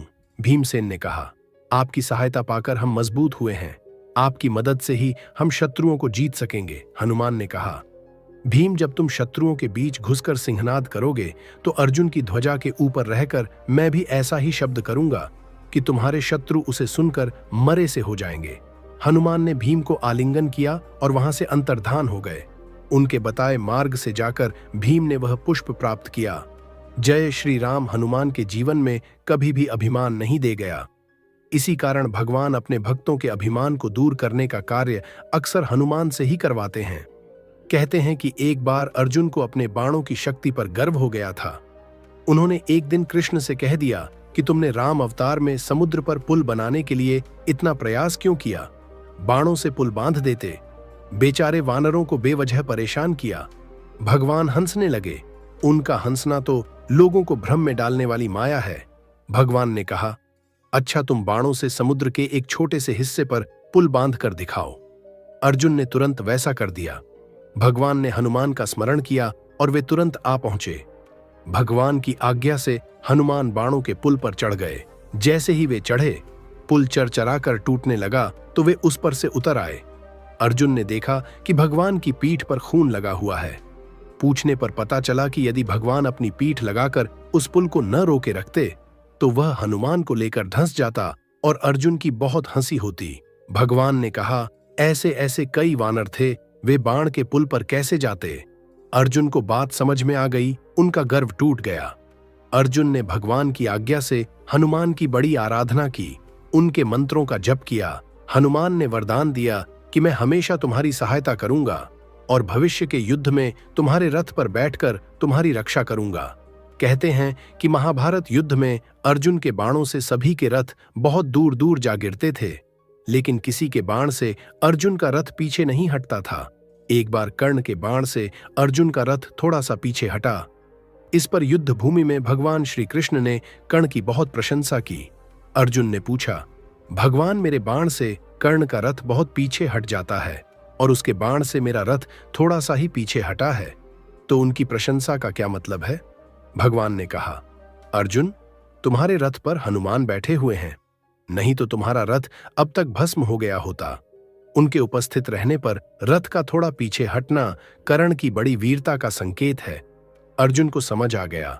महायुद्ध के अंत में जब हनुमान अर्जुन के रथ से कूद पड़े, तब उनका रथ जलकर भस्म हो गया। हनुमान की शक्ति थी कि अर्जुन इतनी वीरता के साथ लड़ सके। श्री कृष्ण के पुत्र प्रद्युम्न दिग्विजय के लिए निकले थे। द्वारका में अश्वमेध यज्ञ होने वाला था और यही इसकी पृष्ठभूमि थी। वे दिग्विजय करते हुए हिरण्मय खंड में पहुंचे। उस समय उनके साथ अर्जुन भी थे और उनके रथ की ध्वजा पर हनुमान विराजमान थे। हिरण्मय खंड में नल नील के वंशजों से प्रद्युम्न का बड़ा युद्ध हुआ। अर्जुन भी लड़ रहे थे। वहां के वीर वानर अर्जुन और प्रद्युम्न के रथ को अपनी पूंछ में लपेटकर जमीन पर पटक देते थे। बहुत भयंकर संग्राम हुआ। अंत में हनुमान जी ध्वजा पर से कूद पड़े और अपनी पूंछ में सभी वानरों को समेट लिया। जब उन्हें पता चला कि यह तो हनुमान है, तब वहां के सभी निवासियों ने श्रद्धा भाव से हनुमान, प्रद्युम्न और अर्जुन की पूजा की, अनेक प्रकार के भेंट दिए। वहां से फिर उन लोगों ने दूसरी ओर प्रस्थान किया। जय श्री राम। हनुमान कितने महान तत्ववेत्ता थे, इसका ज्ञान राम रहस्य उपनिषद से मिलता है।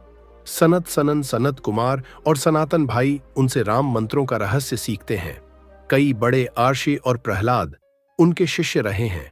स्वयं भगवान राम ने उन्हें उपनिषदों का तत्व बताया है, जिसका उल्लेख मुक्ति को उपनिषद में किया गया है और भी पुराणों में मारुति के चरित्र का विस्तार से वर्णन किया गया है। यहां तो उनके जीवन की कुछ घटनाएं संक्षेप में ही लिखी जा सकी हैं। भगवान मारुति कहीं गए नहीं हैं, वे यहीं हैं, आज भी हमारे बीच में हैं, केवल हम उन्हें पहचान नहीं पाते। इसका कारण हमारी अशरात है। तुलसीदास जैसे महात्माओं ने इस युग में मारुति से साक्षात्कार किया है। अब भी ऐसे साधक हैं जो भगवान मारुति को प्राप्त करते हैं। शास्त्रों में उन्हें पाने के लिए अनेकों मंत्र और अनुष्ठान भी बताए गए हैं। श्रद्धापूर्वक उनका अनुष्ठान करने से मारुति राय के दर्शन संभव हैं। उनके स्मरण से अंतःकरण शुद्ध होता है। दोस्तों, यह थी आज के शानदार वीडियो। मैं जानता हूं कि आपको वीडियो बहुत ज्यादा पसंद आई है। अगले वीडियो में आपके लिए इसी प्रकार से लेकर आने वाला हूं बहुत ही जल्द। अगर आपका हृदय भी भाव से भर उठा हो तो बस एक लाइक कर दीजिए और सब्सक्राइब करके इस भक्ति यात्रा में हमारे साथ जुड़ जाइए। मिलते हैं आपसे अगली वीडियो में। जय श्री राम, जय हनुमान।